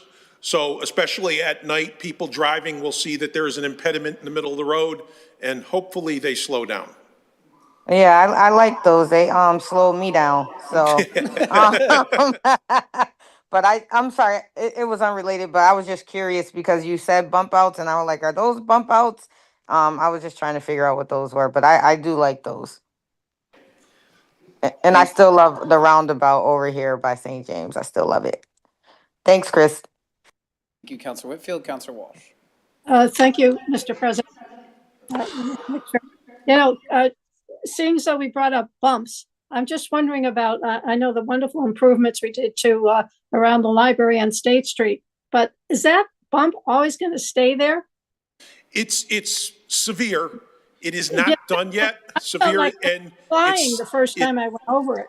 it is severe there for a reason. The project is not complete. They have a lot of work to complete in the spring, so things will be a lot better out there. Some improved lighting, especially striping.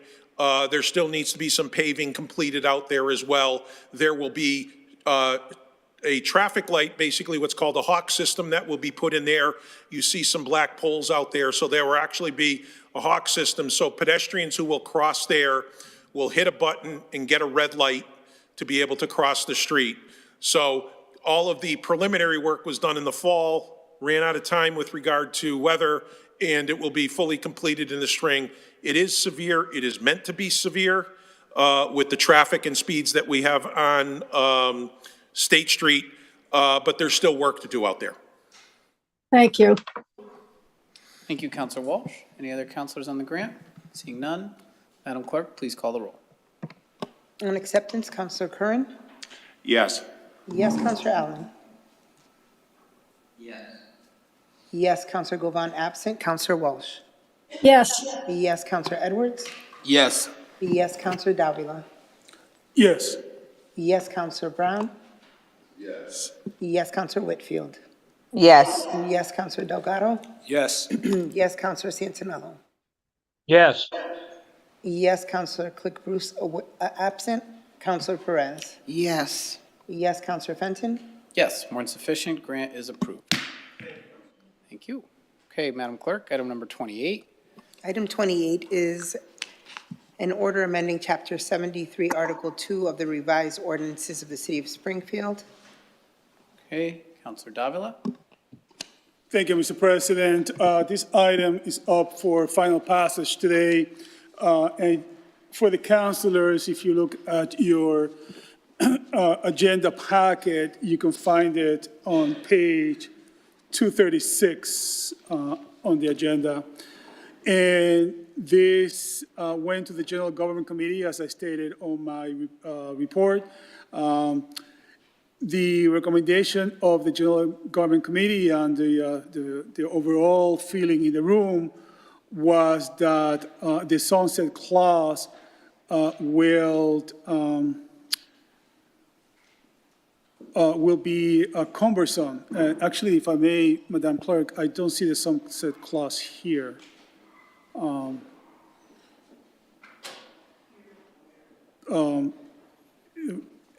of information, Mr. President. So I just noticed here, there was an amendment clause that was passed back in December. And I just, so that we're all crystal clear, I don't see it here, but. I think, so Counselor Davila is referring to the agenda packet, and Correct. the matter appears on page 236 of the PDF. I think if you look, Counselor, in the minutes, Yeah. you'll see the motion and the approval of the motion. It's just not reflected in the, Correct. Okay. in the underlying change. But Okay. it was amended at the last meeting to include the sunset. Correct. So if there's a desire to remove it, there'd have to be another motion to remove it. That is correct, yeah. So, yeah, just to, so we're on the same page, Mr. President. So that's the general feeling of the council.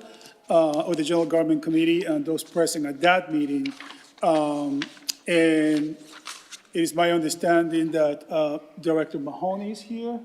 If I could have Director Mahoney come up, Mr. President, and he was going to give us his take as to why the sunset clause will be cumbersome to keep as proposed.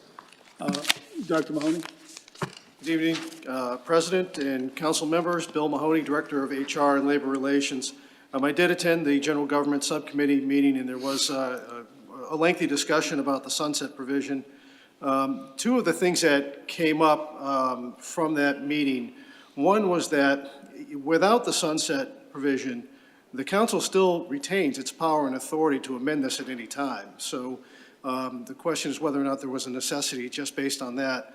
The second piece of it is, which was more problematic or concerning, was that it may be tough for us to actually extend any type of time coming in as we get closer to the end of that sunset period of time. The way we understood it when we were discussing this at the General Government meeting was that it was going to end on really September, I think, 1st, 2026.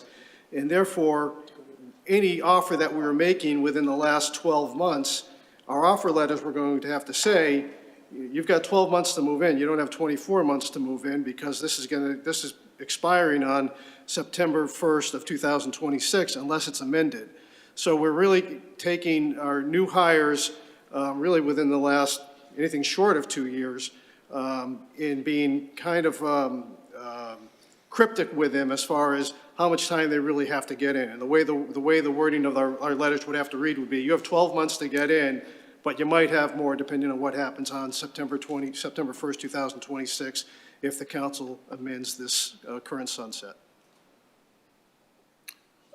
Thank you, Director Mahoney. And so, Mr. President, I do believe that that's the feeling of the General Government Committee and those present.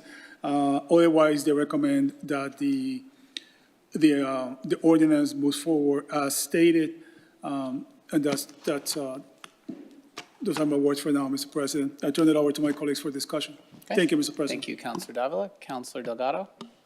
Thank you, Mr. President. Yeah, I was the one that put forward the sunset clause. I was unable to make it to the meeting that you guys had on the subcommittee. I think that the two reasons why I had put the sunset clause in there was one, I think what I explained last time is, we're in a snapshot in time in terms of having trouble in hiring people. And so my idea was, I understand the kind of economics of today, but that might not be the same economics 3-4 years from now. And so what I was trying to do is trying to bridge between the two. And so that was my idea for the sunset clause. The second piece is I didn't want to vote on something and then have it be permanently 2 years, because in the next step, you guys are going to come back to us 2 years from now and say, oh, now we need 3 years. So for me, it's, I'm trying to be protective of the residency because I do believe that we have qualified people here. I know you guys are saying you're having challenges. But again, I believe it's a snapshot in time. And so that was my main reason. To the other point that you mentioned in terms of what you would have to tell potential employees when you hire them was, oh, you have 12 months. Well, anybody who was, the way I looked at it, anybody who was part of that window of the kind of expansion in 2 years would have the 2 years to move in. That was the way I would have seen it. So anybody who was hired 3 days before that sunset would have been part of the 2 year, and anybody after that. So I just want to explain that to my colleagues because I wasn't there to be able to defend that piece. So those are my 2 points on it. I'm opening to listen to my colleagues. What I don't want to do is what I see as a trend moving forward is, hey, let's do 1 year, let's do 2 years, let's get rid of it. And at the end of the day, I want to make sure that the opportunities for our city residents are there. They say, we're posting, but I don't know how many residents actually see. If you post it on the website and expect people to come to it, that's to me, that's just putting on the website. But how many people actually know about it? How actively engaging are we to make sure that folks see that? So those are the pieces for me that are most important. I think the city could do a lot better in communicating to our residents. And I think making sure that folks know about the opportunities and not just posting it on the website where most people are not looking at, I think that doesn't suffice to me, so. Thank you, Councilor Delgado. Councilor Perez? Yeah, I just want to thank the committee. It was a very lengthy meeting, but there was a lot of clarification. I think that part of the meeting, we look at the human part in as home buyers, and I know some of the staff, I picture myself as a staff looking for a home, which we have to come to reality. We cannot find a home in 30 days. We discussed all that, and I give the committee kudos because we went through all the notch and the concerns that I did have from the beginning. I think that it was very explainable by the committee that if in any particular time we have other questions or concerns, we could always revisit it. But in terms of having the satisfaction that having something concrete that we could present to the staff that we're hiring, I think that was my immediate concern. So thank you to the committee for explaining. I know it was very lengthy, but it was a good meeting. Thank you so much to the chairperson of the committee. Thank you, Councilor Perez. Other councilors? Okay. Councilor Whitfield? Thank you, Mr. President. I guess I didn't understand the sunset clause, and Councilor Delgado was not there to explain it. Now I can recall where you were coming from as far as the economics. One thing that I wanted to point out that I mentioned in the subcommittee meeting is there has to be better ways of training internal employees to move them into positions that we are having trouble filling. I know that Councilor Walsh and I felt like it was kind of like a punishment to live in Springfield and you have to go outside to get the help. And we're like, no, we raise good stock in Springfield and we should look at ways to better support the people that live in Springfield and give them internal opportunities to move around city departments and get into some type of an apprenticeship program. And some of these hard to hire positions that don't require a specialty like a dentist or a nurse or a physician, but code enforcement, things like that that are still hard to fill, but we have the capacity to internally train and move people around. So I just wanted to say that publicly because I do think we have good stock in Springfield, and I don't want waivers to become the norm of positions that we can't fill. We have to do something a bit different as far as our education internally in the city of Springfield and as far as advertising throughout the city of Springfield. I think I agree with Councilor Delgado on those points, but I did want to say that I didn't quite understand where the sunset clause came from, although I agree with it at the time. And I kind of agree with it again, the first point, but Councilor Delgado, if you, Councilor Walsh, if you could just give me one more minute, and Councilor Delgado, can you just explain the second part of what you were saying about the sunset clause? Councilor Delgado? Yeah, no, I think it was just a response to the question of what Bill was mentioning is what do we tell our employees, when we have, this sunset clause. 'Cause I read it or I heard it from the subcommittee. So I was kind of answering that question from the subcommittee that I wasn't able to answer in person. So essentially it was going to cause confusion if somebody's getting hired at a certain time within the window and there's, let's say, a month or two left before the sunset clause. I think there was confusion as what do we tell them? Do we tell them they have 2 years? Do we tell them they have 1 year? And so to me, anybody who was in before the sunset resets would have been part of that 2 years. So I was just explaining that piece. And, Yeah. And if I may, Mr. Chair, Councilor Whitfield brings up another point that I'm glad she brought up, which is workforce development. And one of the things I agree with Councilor Whitfield on that piece. We have a school system that has 25,000 students, and we're graduating many of them every day. What are we doing to tap into our youth to bring them in, like Councilor Whitfield mentioned, in terms of mentorship or, programs? Because we have cadet programs for the police department. We have cadet programs from other things where we know we have a challenge. we've been talking about this challenge for several years in terms of hiring people. So why are we not looking at it? We've got plenty of positions that go unfilled every year, and we save money. So why can't we tap into some of those funds to actually pay some of these kids to be able to have opportunities and grow our youth within some of these specific high needs areas, so we can get them in there and be the future leader, so we're not struggling with the same situation. Because I also think residency is one piece of the issue, but we're losing people not just because of residency, but there's other factors, right? There's probably leadership factors, there's probably pay factors. And so for me, I'd like to see some of this other kind of forward thinking, to Councilor Whitfield's point, in terms of establishing a workforce development program within our schools and bringing them into City Hall. Thank you. Thank you for highlighting that point for me. I just wanted to also say that we have internal employees that might want to move around. And I love that Councilor Delgado brought in workforce development and our youth that's graduating. But we have internal employees that we could train and move around that already work for the city, so that we're not always in this position that we are in quite often and talking about this residency requirement. I think we got good stock in Springfield, and we can fill these positions, but we have to look at more creative ways to do so. So thank you, Mr. President. Thank you, Councilor Whitfield. Councilor Walsh, then Councilor Kern. Wait a minute. Thank you, Mr. President. Took me a while to unmute that. I think you'd be very proud of the fact that Councilor Whitfield and myself, we were very vocal about the fact, if you can remember, Councilor, that we felt Springfield was a good place to live, work, and raise a family, and we didn't think it was punitive to require people to live in the city of Springfield. So I'm hoping that we made that point, because I support residency.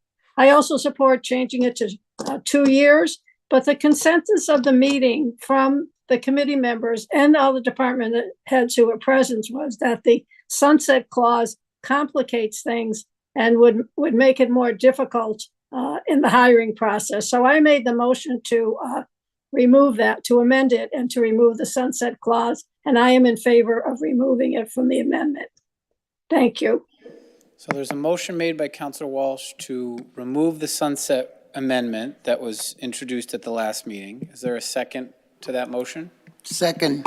Okay, that motion is made and seconded by Councilor Walsh and seconded by Councilor Perez. Councilor Kern, microphone, please. Microphone, please. I'm not challenging the 2 years, just the sunset clause. Right, thank you. Point of parliamentary procedure to Mr. Delgado, Councilor Delgado. Could you, just for clarification, the sunset clause as you have it drafted or we voted on before, is saying what? After 2 years, what?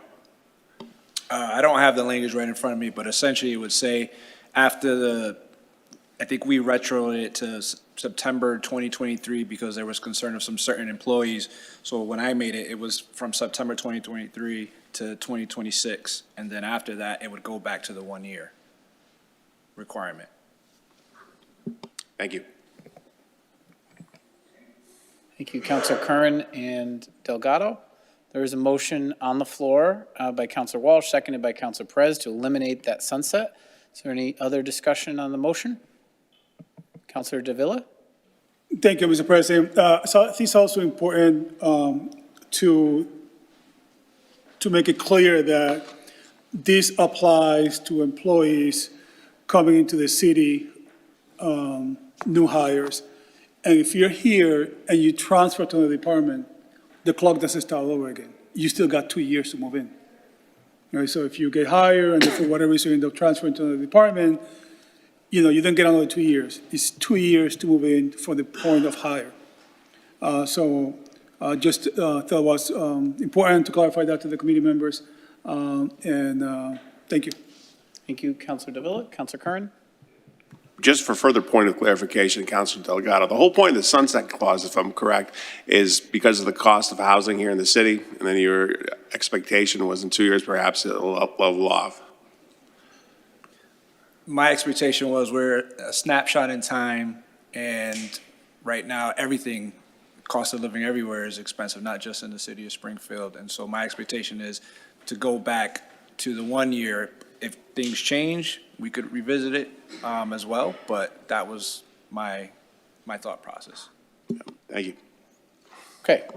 Seeing no further comment or discussion on the motion, Madam Clerk, please call the roll. Wait, I'm sorry, I just can't get the hand up fast enough. I just want to clarify what Councilor Davila is saying because I know employees that worked and then got promoted, and that time frame did start over. So I just want to make sure that someone on the legal team can confirm that that is true. Like, once you get your original hire in the city of Springfield, you got 2 years from that date. Even if you're promoted or you change jobs, that 2 years does not start over. I just wanted to make sure that is correct. I think, Mr. Mahoney, would you be in a position to respond to that?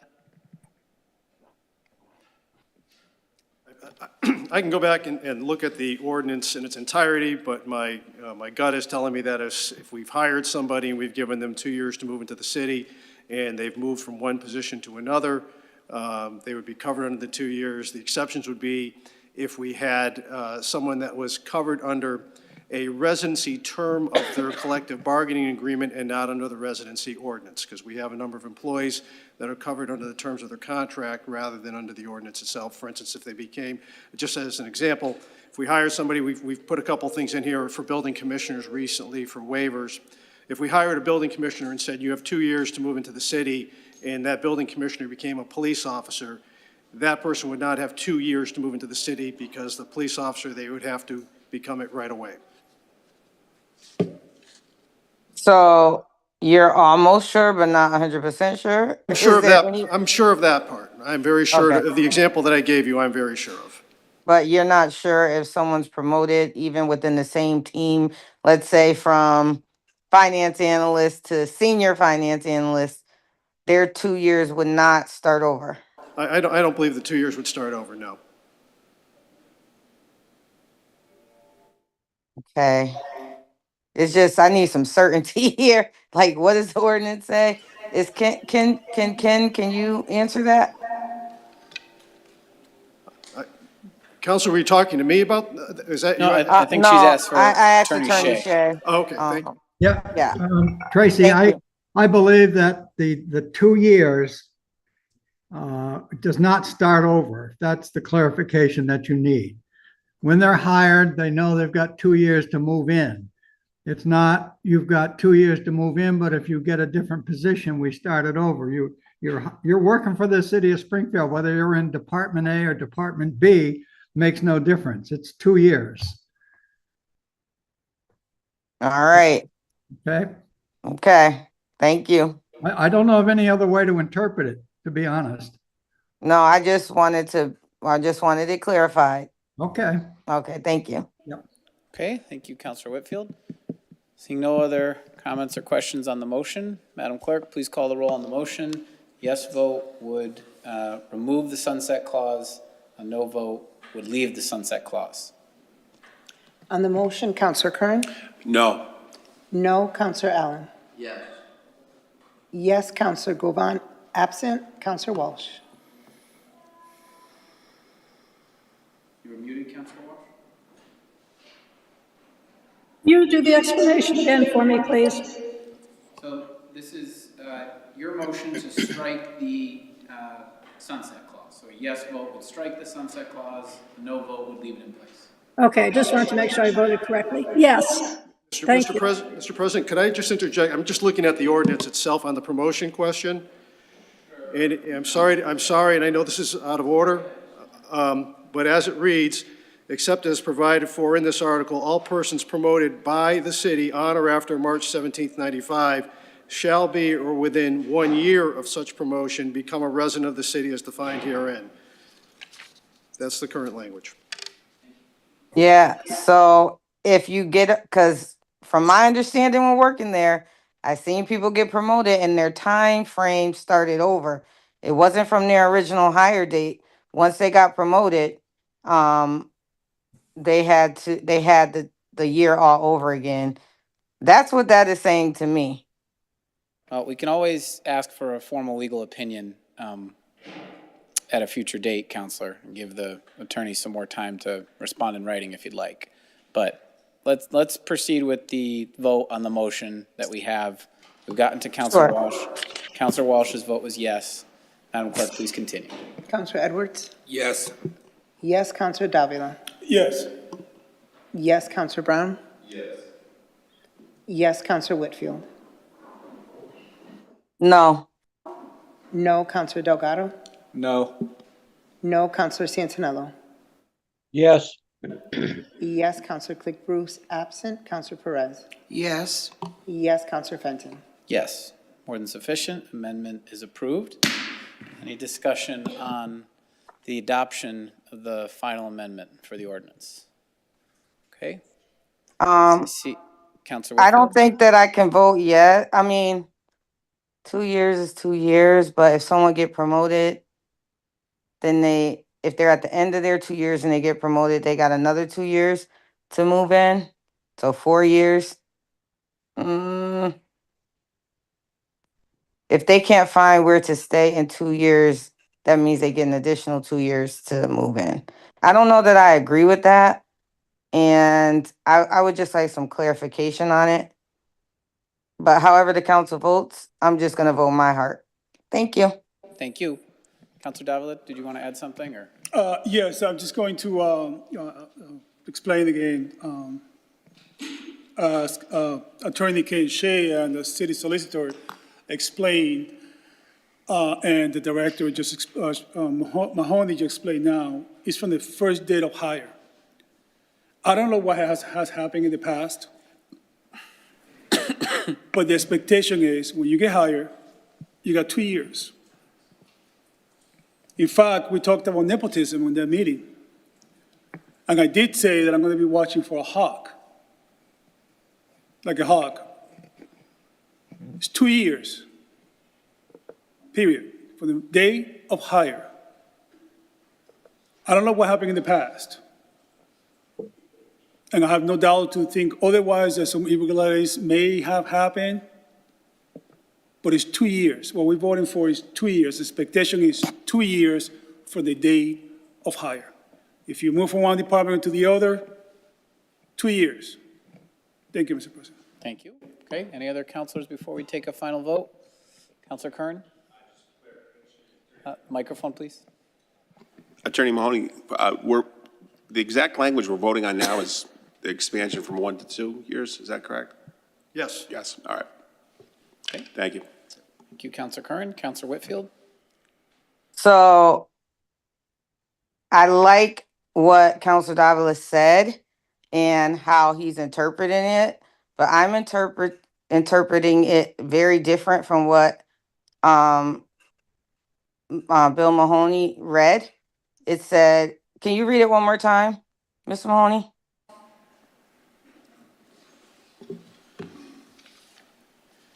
Except as provided for in this article, all persons promoted by the city on or after March 17, 1995 shall be, or within 1 year of such promotion, become a resident of the city as defined herein. Failure to do so shall be determined to be voluntary termination of employment. So we're only changing the 1 to 2, but that language is going to stay the same otherwise. Is that accurate? Yes. So can you read it, but say 2 years? So the 2 years change is in the first section of 73-8, and that would read, except as provided for in this article, every person first employed by the city of Springfield on or after March 17th, 1995, shall within 24 months of the start of employment be a resident of the city of Springfield and shall not cease to be a resident during his or her employment by the city. So there's a conflict between that section 73-8 and 73-9, but that language shall not cease to be a resident during his or her employment. That may take precedence, but we'll leave that up to your council. So I guess part 1 is saying you have to become a resident within 2 years, and the other part that you read about promotion is saying you get an additional year, not an additional 2 years, if you're promoted. Right. So I think that the promotion part is going to really be applying to folks that were already working for the city and had been non-residents. It's not about hiring a new non-resident. I think it was being addressed to folks that were non-residents that were then promoted. So if they were okay in their job living outside the city, but then got promoted, they had a year to get in. They had another year. Yeah. I don't think it matters if you're a city employee now or later, because you can come in and within a year or a year and a half, you can get promoted and that will still give you another year. So I don't think it makes a difference if you're currently an employee or not. You still get an additional year if you're promoted. That's what it reads to me. Um, Thank you. So I got the answer that I need. Thank you. Okay. Thank you, Councilor Whitfield. Any other councilors? Okay, seeing none, Madam Clerk, let's call the roll on this item. This is for second and final step passage. On second and final, Councilor Curran? No. No, Councilor Allen? Yes. Yes, Councilor Govan? Absent, Councilor Walsh? Yes. Yes, Councilor Edwards? Yes. Yes, Councilor Davila? Yes. Yes, Councilor Brown? Yes. Yes, Councilor Whitfield? No. No, Councilor Delgado? No, Councilor Santinello? Yes. Yes, Councilor Click Bruce? Absent, Councilor Perez? Yes. Yes, Councilor Fenton? Yes, more than sufficient. Ordinance is ordained. Okay, Madam Clerk, item number 30, please. Item 30 is a bond authorization for FY25 MSBA projects in the amount of $1,050,000. Okay, anyone here to speak on behalf of this? Mr. Kerrigan? We cannot hear you, Mr. Kerrigan. We can try and connect your audio, please.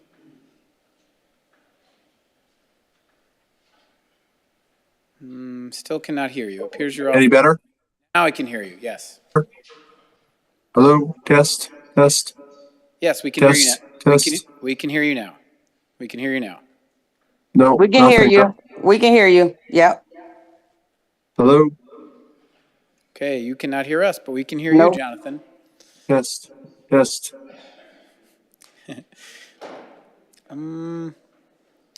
Try one more time, Jonathan. We can hear you just fine.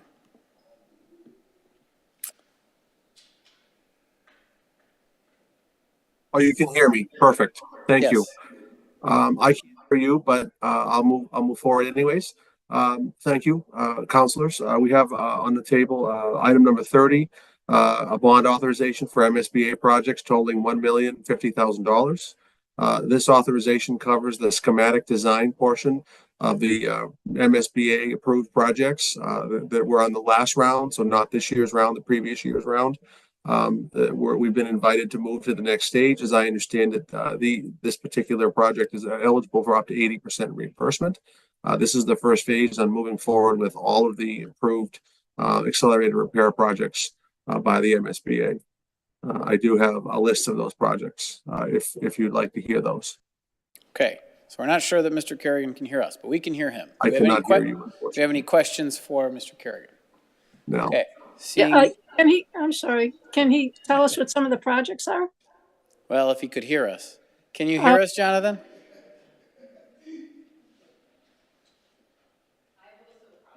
Okay, Ms. Bono is going to give us a list of projects here, Councilor Walsh. She's in the crowd and is going to help us out. Okay, Ms. Thank Bono? Thank you. Microphone, please. Yes, they actually applied and were funded all 9 projects. There'll be roofs at Glenwood, Commerce, Indian Orchard, Bowles, and Sumner Ave, and then windows at Pottinger, Milton Bradley, Rebecca Johnson, and Central. Thank you. And this is just the $1 million bond authorization for the schematic design. The total amount of the projects will be about $25 million. And I'll be coming back for another bond authorization. But as Mr. Kerrigan said, it's 80% reimbursement. Thank you. Thank you. Address your question, Councilor? Yes, thank you. Okay. Any other questions or comments on the bond authorization? Okay, seeing none, Madam Clerk, please call the roll. On approval of the bond authorization, Councilor Curran? Yes. Yes, Councilor Allen? Yes. Yes, Councilor Govan? Absent, Councilor Walsh? Yes. Yes, Councilor Edwards? Yes. Yes, Councilor Davila? Yes. Yes, Councilor Brown? Yes. Yes, Councilor Whitfield? Yes. Yes, Counselor Delgado? Yes. Yes, Counselor Santinello? Yes. Yes, Counselor Click Bruce, absent. Counselor Perez? Yes. Yes, Counselor Fenton? Yes, more than sufficient. Bond authorization is approved.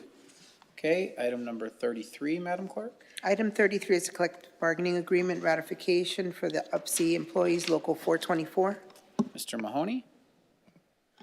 Councilors, I'm pleased to report that we have reached a tentative agreement with UPSEU, which is the collective bargaining agent for about 160 of our employees.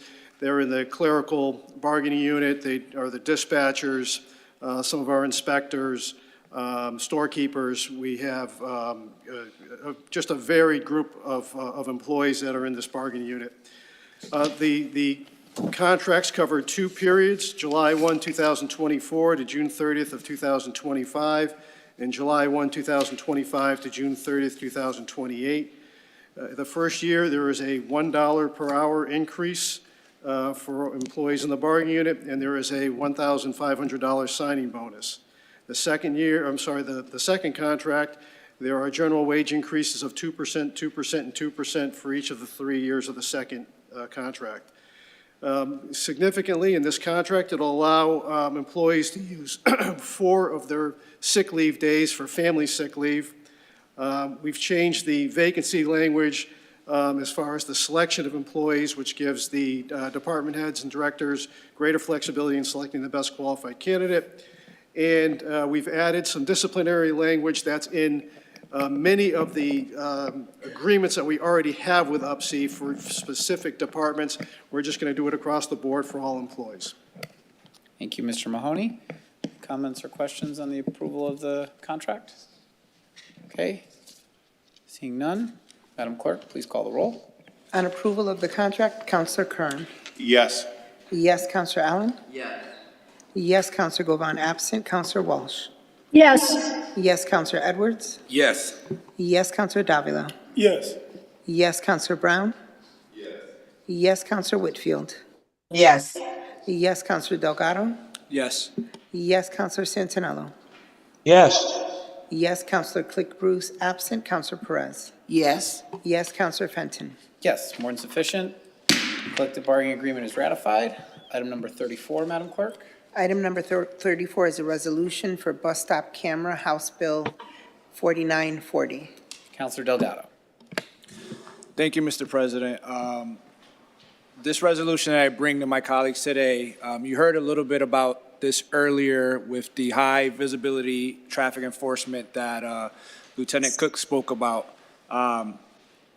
Recently, the governor and the legislature signed a bill act concerning the safety of school children embarking and disembarking school buses. That was approved.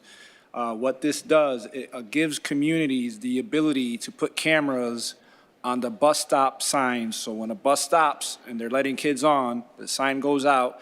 It's giving them the ability to put cameras on those signs.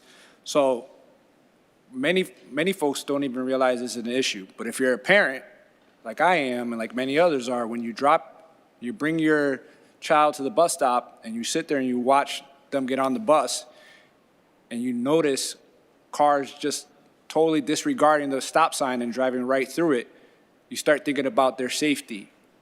When I drop my son off in the morning, I'm there. He gets on, the bus stops on our side of the street. When he gets off in the afternoon, he has to cross a busy street, and I'm not able to be there for that. And so what I want to do, I've been advocating this to the mayor in terms of stepping up enforcement. So I was glad to see the grant today on that. But there are some high traffic areas where there are a lot of folks that are not stopping for bus stops. And to me, the safety of our children should be the most important thing. And I know that, this is a school department thing, but we do pay for the buses. And we pay for that, right? According to the National Association of State Directors for Pupil Transportation Services, each year, 45.2 million reckless motorists illegally pass through these bus stops. Cities of Salem and Peabody both did pilot programs with a company called Bus Patrol where they equipped 18 buses. And And the stats from that, in the first 6 weeks of this school year, the 24-25 school year, they saw 1,755 cars pass by these bus stops in the first 6 weeks of school, giving out violations to many of those.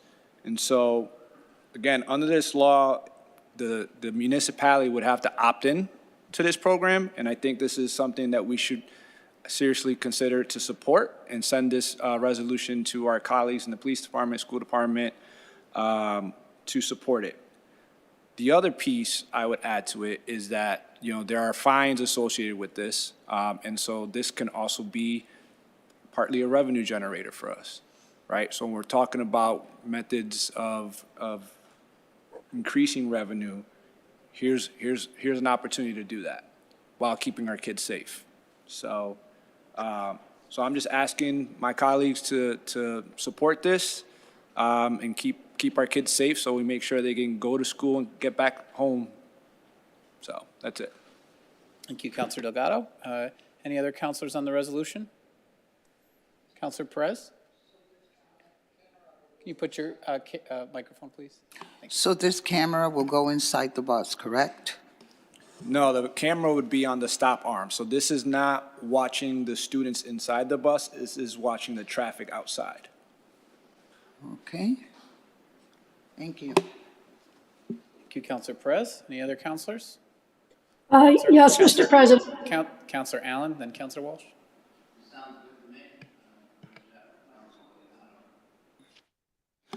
Looking it up and getting some research done on it. Good job. Thank you. Councilor Walsh? Thank you, Mr. President. I believe I'm a co-sponsor. I think, I thank our colleague for doing all this research and keeping our children safe, and I'm happy to support it. And all the other councilors may want to join on. You're here. Okay. Any other councilors wish to be heard on the resolution? Okay. You can sign me on, please, Mr. President. Thank you. Is there any councilor who objects to being added as a co-sponsor? Okay. So we'll all be added. Thank you for your work on this. Good job. Madam Clerk, could please call the roll on approval of the resolution. On approval of the resolution, Councilor Curran. Yes. Yes, Councilor Allen. Yes.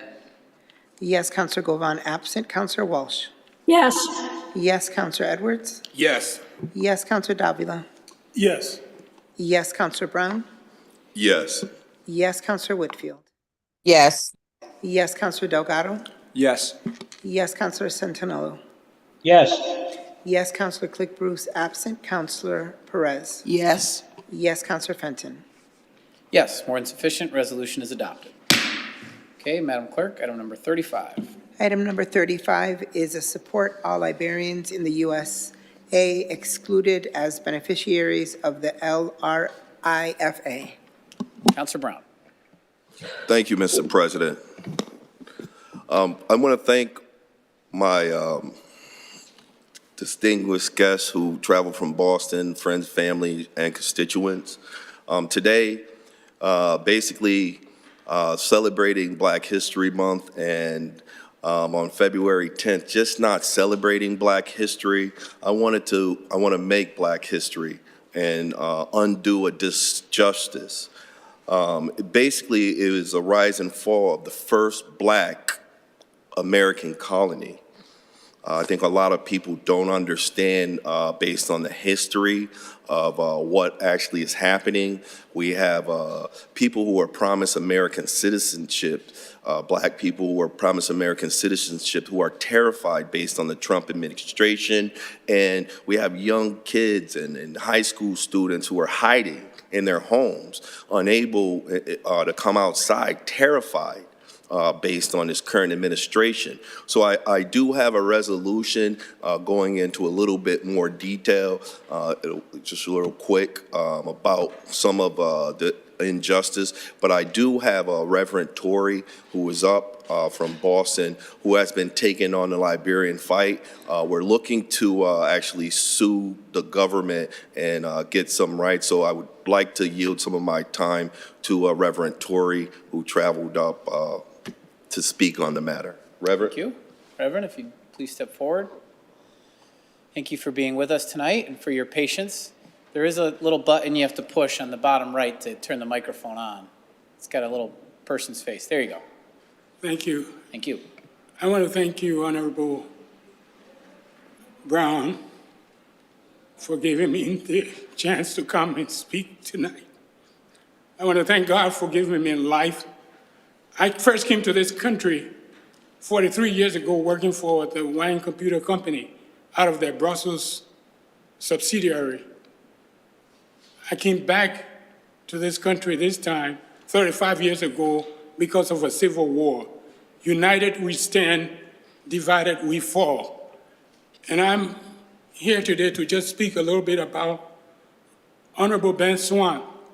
He came to my village in 2008, and because he came to my village, what he said brought enlightenment to me and to the country. I am from the Republic of Liberia, which is a country that was founded by the government of the United States of America. This is our flag, the Republic of Liberia, as you can see here. Many years ago in this country, there were people living here before people came from Europe to establish colonies in this place. And many years ago, there were slaves that lived in this place also. But Massachusetts has been a pace setter in this country and around the world. It was the first place that legalized slavery in Massachusetts. But Massachusetts also adopted a constitution, 1780, that resulted in the abolition and outlawing of slavery. That came about because a woman from Western Massachusetts, Mom Bess, was a slave, and when she read the Constitution of Massachusetts, it said, all persons are born free and equal. And she decided she did not want to be a slave in a state where all persons were born free and equal. Before the United States had a constitution, Massachusetts had this constitution, democratic constitution. She went to court, a white jury, a white judge in Massachusetts gave her freedom and damages.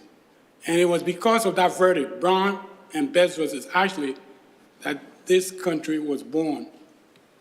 Most of the founding fathers owned slaves, hundreds of slaves, and they didn't want their slaves to be free.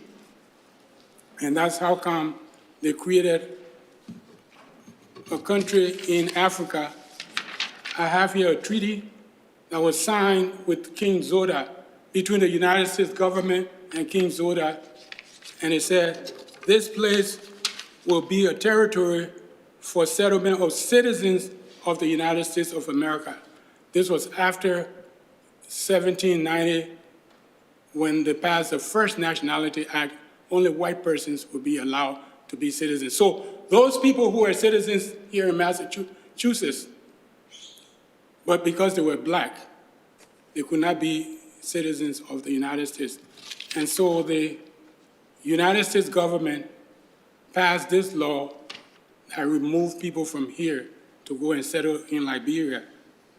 And in that constitution, it said all persons who leave to go to Liberia will be citizens of the United States. They will retain their citizenship.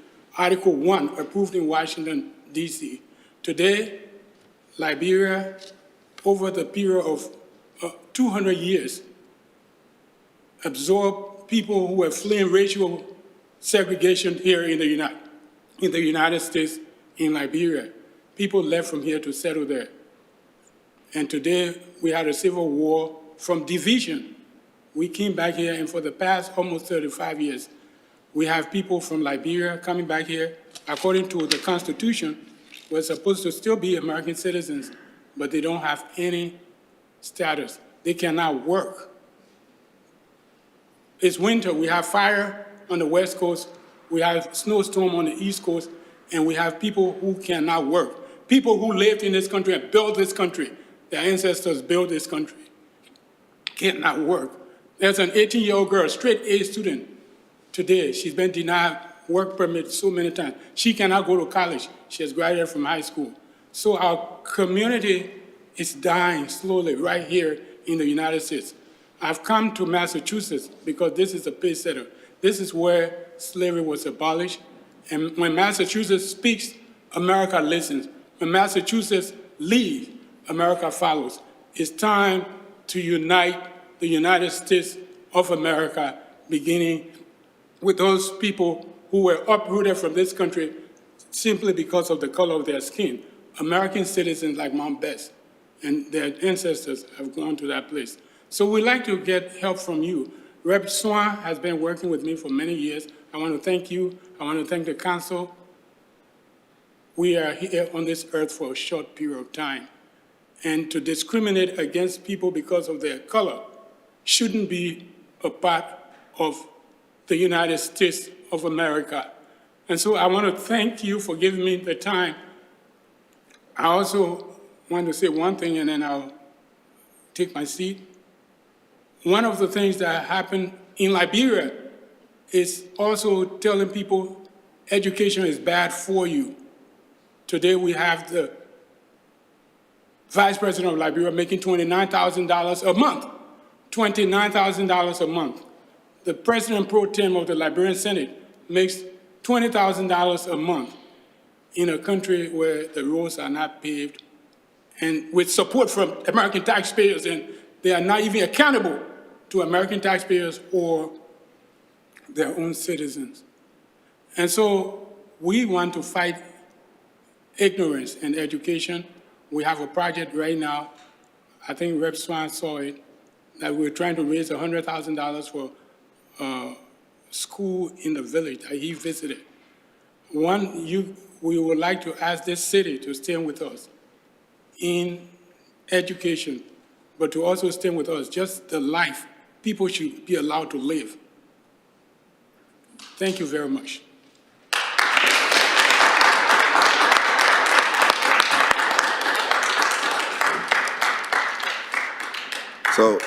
Thank you, Reverend. So if I may, I'd like to read the resolution real quick. Support of all Liberians in the U.S. excluded as beneficiaries of the LRIFA. Whereas the ancestors of Liberia lived in America and held ties and made contributions to America before the American Revolution and the American Declaration of Independence.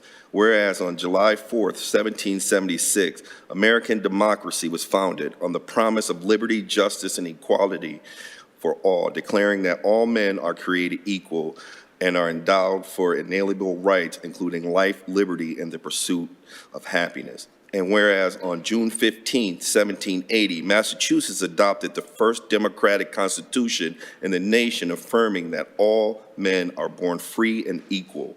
Whereas in 1781, Mom Betts, an enslaved woman in Great Barrington, Massachusetts, filed a landmark lawsuit for her freedom, challenging the institution of slavery under the newly adopted Constitution of the Massachusetts.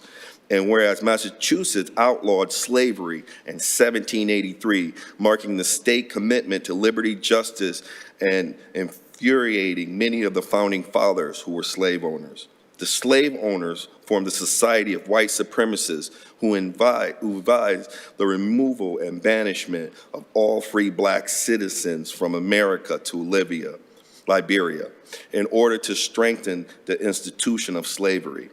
And whereas in 1788, the U.S. Constitution was ratified, but failed to reflect the ideas of equality and justice laid out in the Massachusetts Constitution, instead promoting dehumanization of enslaved individuals by counting them as 3/5 of a person for purposes of representation in Congress. And whereas the roots of systemic racism, inequality in America are deeply embedded laws, such as the First Naturalization Act in 1790, which restricted citizenship to just white persons, creating an enduring legacy of racial discrimination. And whereas the colonization of Liberia in the early 19th century was part of a broader scheme to relocate free African American and slaves rooted in racist ideologies that have continued to impact generations of African Americans and other people of color. And whereas the exclusion of Liberians and other African immigrants from the benefits of the Liberian Refugee Fairness Act represents a continual violation of the principles of equal protection under the law, perpetuated a legal of racial injustice. And whereas the city of Springfield, Massachusetts has long stood for liberty, justice, and equality for all people, regardless race, ethnicity, and national origin. Now, therefore, be it resolved that the city of Springfield stand in support of the full inclusion of the Liberian living in the United States as beneficiaries of the Liberian Refugee Fairness Act, ensuring that they have equal protection and the rights to guaranteed under the U.S. Constitution.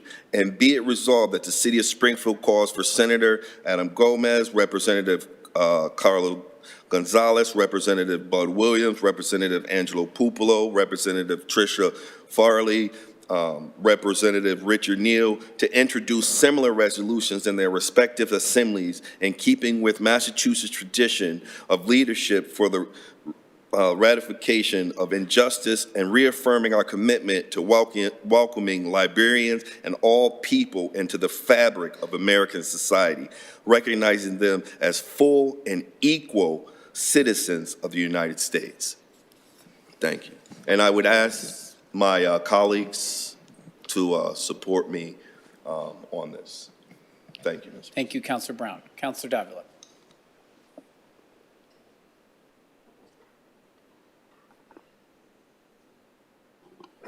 Thank you, Mr. President.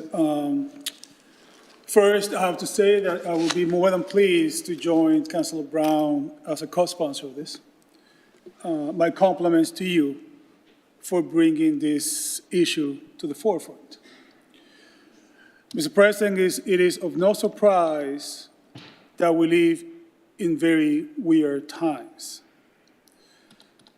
I, myself, had to sit down with my lovely wife, with whom I've been married for lovely 23 years.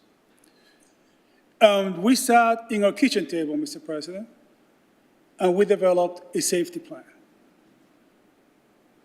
What are we each one supposed to do if we get wrapped up in these things about ICE raids? Who do we call? What do we do? What do we say? And I worry tremendously, not only about myself, although I'm sure I can give them a run for their money, but for my wife.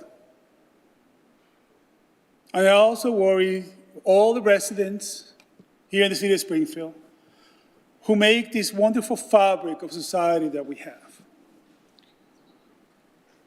The Liberian people have had a long and arduous history. And they come here like any other group that have come to this country for a better life, for a future. And this is only just that we as a body support this, because they too are fabric of this great city.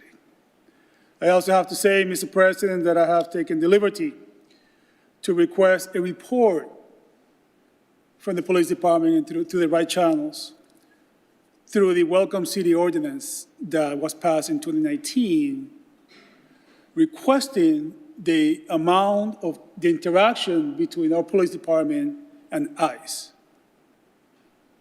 which is forbidden unless there's a judicial warrant. That's how the ordinance says. So I look forward to that report. I'm sure it's not going to take over too long. I'm sure it's not going to take a month or two. I'm sure that will be forthcoming in the near future. And rest assured that I will share that with all of you, because we as a body cannot remain quiet during these times. We need to speak clearly and raise our voice. So, Councilor Brown, I'll be honored to support you and to be out as a co-sponsor to this. Thank you, Mr. President. Thank you, Councilor Davila. Councilor Perez? You know, we have to acknowledge that history is repeating itself. And we cannot sit down and just turn our heads. We have to be together in this one. And thank you for bringing this forward. I think this is the awakening. You know, we get involved in policies and policy, but we have to see in reality what's going on. And what's going on is not going to get any better. You know, it could happen to me in Puerto Rico. How do I'm going to demonstrate if I don't have, because of my accent? You know, it is a scary situation right now, and it's not only for one race. It's for a lot of races. By bringing this forward, I also want to co-sponsor this. It is a serious situation, and we're bringing a knowledge. And I give you kudos. Thank you so much for bringing this where it deserves to be. Thank you. Thank you, Councilor Perez. Are there any, Councilor Delgado, are there any councilors who would not like to be added as a co-sponsor? Okay, Madam Clerk, please add all of us. Councilor Delgado. Thank you, Mr. President. I just want to say thank you to my colleague, Councilor Brown, for bringing this up. This enlightened me. They don't talk about this, a lot of this stuff in history class, right? There's a lot of stuff that is left out. So I feel, you know, obviously I learned something today about the country of Liberia and the wrongs that were committed hundreds of years ago. So I intend to support this. And like my colleagues are mentioning, you know, we are in a very serious time, and a lot of folks are being quiet right now. I think a lot of folks are being quiet because they're scared. There's threats of funding. I heard you mention, you know, students afraid of going to school. Like, think about that. There are probably kids that are here that are not going to school because they're afraid of this. And there's a lot of misinformation going around. And so I think it's upon us to make sure that we educate our community on what's going on. And I'm just going to say what it is. What I keep hearing, it looks like they're targeting certain folks. So I think I agree with all my colleagues. We need to make sure we educate folks. We need to make sure that we speak up. And for something like this, the country of Liberia and the citizens who were wronged, I mean, this is serious stuff that we're living in. And so I think we got to take it serious. So again, just thank you for bringing it up, enlightening me. Thank you to the gentleman who was here. Reverend, thank you so much for being here and schooling, at least me. I know I got schooled today on this, so thank you. Thank you, Councilor Delgado. Councilor Whitfield. Thank you, Mr. President. I too want to thank Councilor Brown for bringing this resolution to the table. Some of these conversations are hard to talk about, but they need to be discussed. And I too, like Councilor Delgado, learned something new today. I believe the Reverend or someone in the Liberian population came up to me with some information, and I had yet to read it, but I think that this was it. And I am very proud to be able to sign on to such a resolution. I think Black History Month is an appropriate time because I'm just going to really say it as clear and plain as we can. It is people of color that are being targeted because we have we have immigrants of all races that come into this country, yet you don't see the target on non-people of color or white people. So it's really unfair. It's really unjust. It's really immoral. The things that are happening right now. White supremacy is wrong, no matter if you're white or not. It's wrong. Any supremacy is wrong. Religious supremacy is wrong. It's just wrong. We all are individuals, and we shouldn't have to live our lives in fear. And we should also be rewarded for the work that we've done to build up this country. whether it's 40 acres and a mule, or whether it's folks in Liberia getting what they deserve because they were American citizens. They were freed black slaves that were sent to Liberia or promised a better life or something so that America could keep slaves, the people that were still enslaved. So this is important resolution. I'm happy to be a part of it. I'm very proud of you, Councilor Brown, for bringing this forward, and for the Reverend for coming and speaking so articulately about it, because also this was new to me. So I really applaud your efforts, and I'm ready to fight for it to the end. Thank you. Thank you, Counselor Whitfield. Okay. Seeing no other counselors, Madam Clerk, please reflect all counselors as co-sponsors of this resolution from Counselor Brown. And why don't we call the roll on approval of the resolution? On approval of the resolution, Counselor Curran. Yes. Yes, Counselor Allen. Yes. Yes, Counselor Govan, absent. Counselor Walsh. Yes. Yes, Counselor Edwards. Yes. Yes, Counselor Davila. Yes.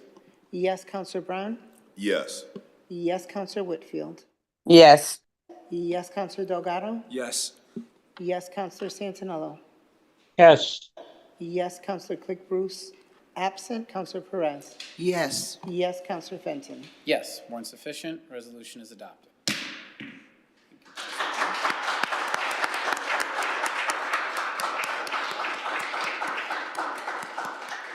Okay, Madam Clerk, any more business? There is not. Okay, council will stand adjourned until our hearings meeting. Our next meeting is scheduled for February 24th. Thank you, everyone, and good night. Meeting adjourned.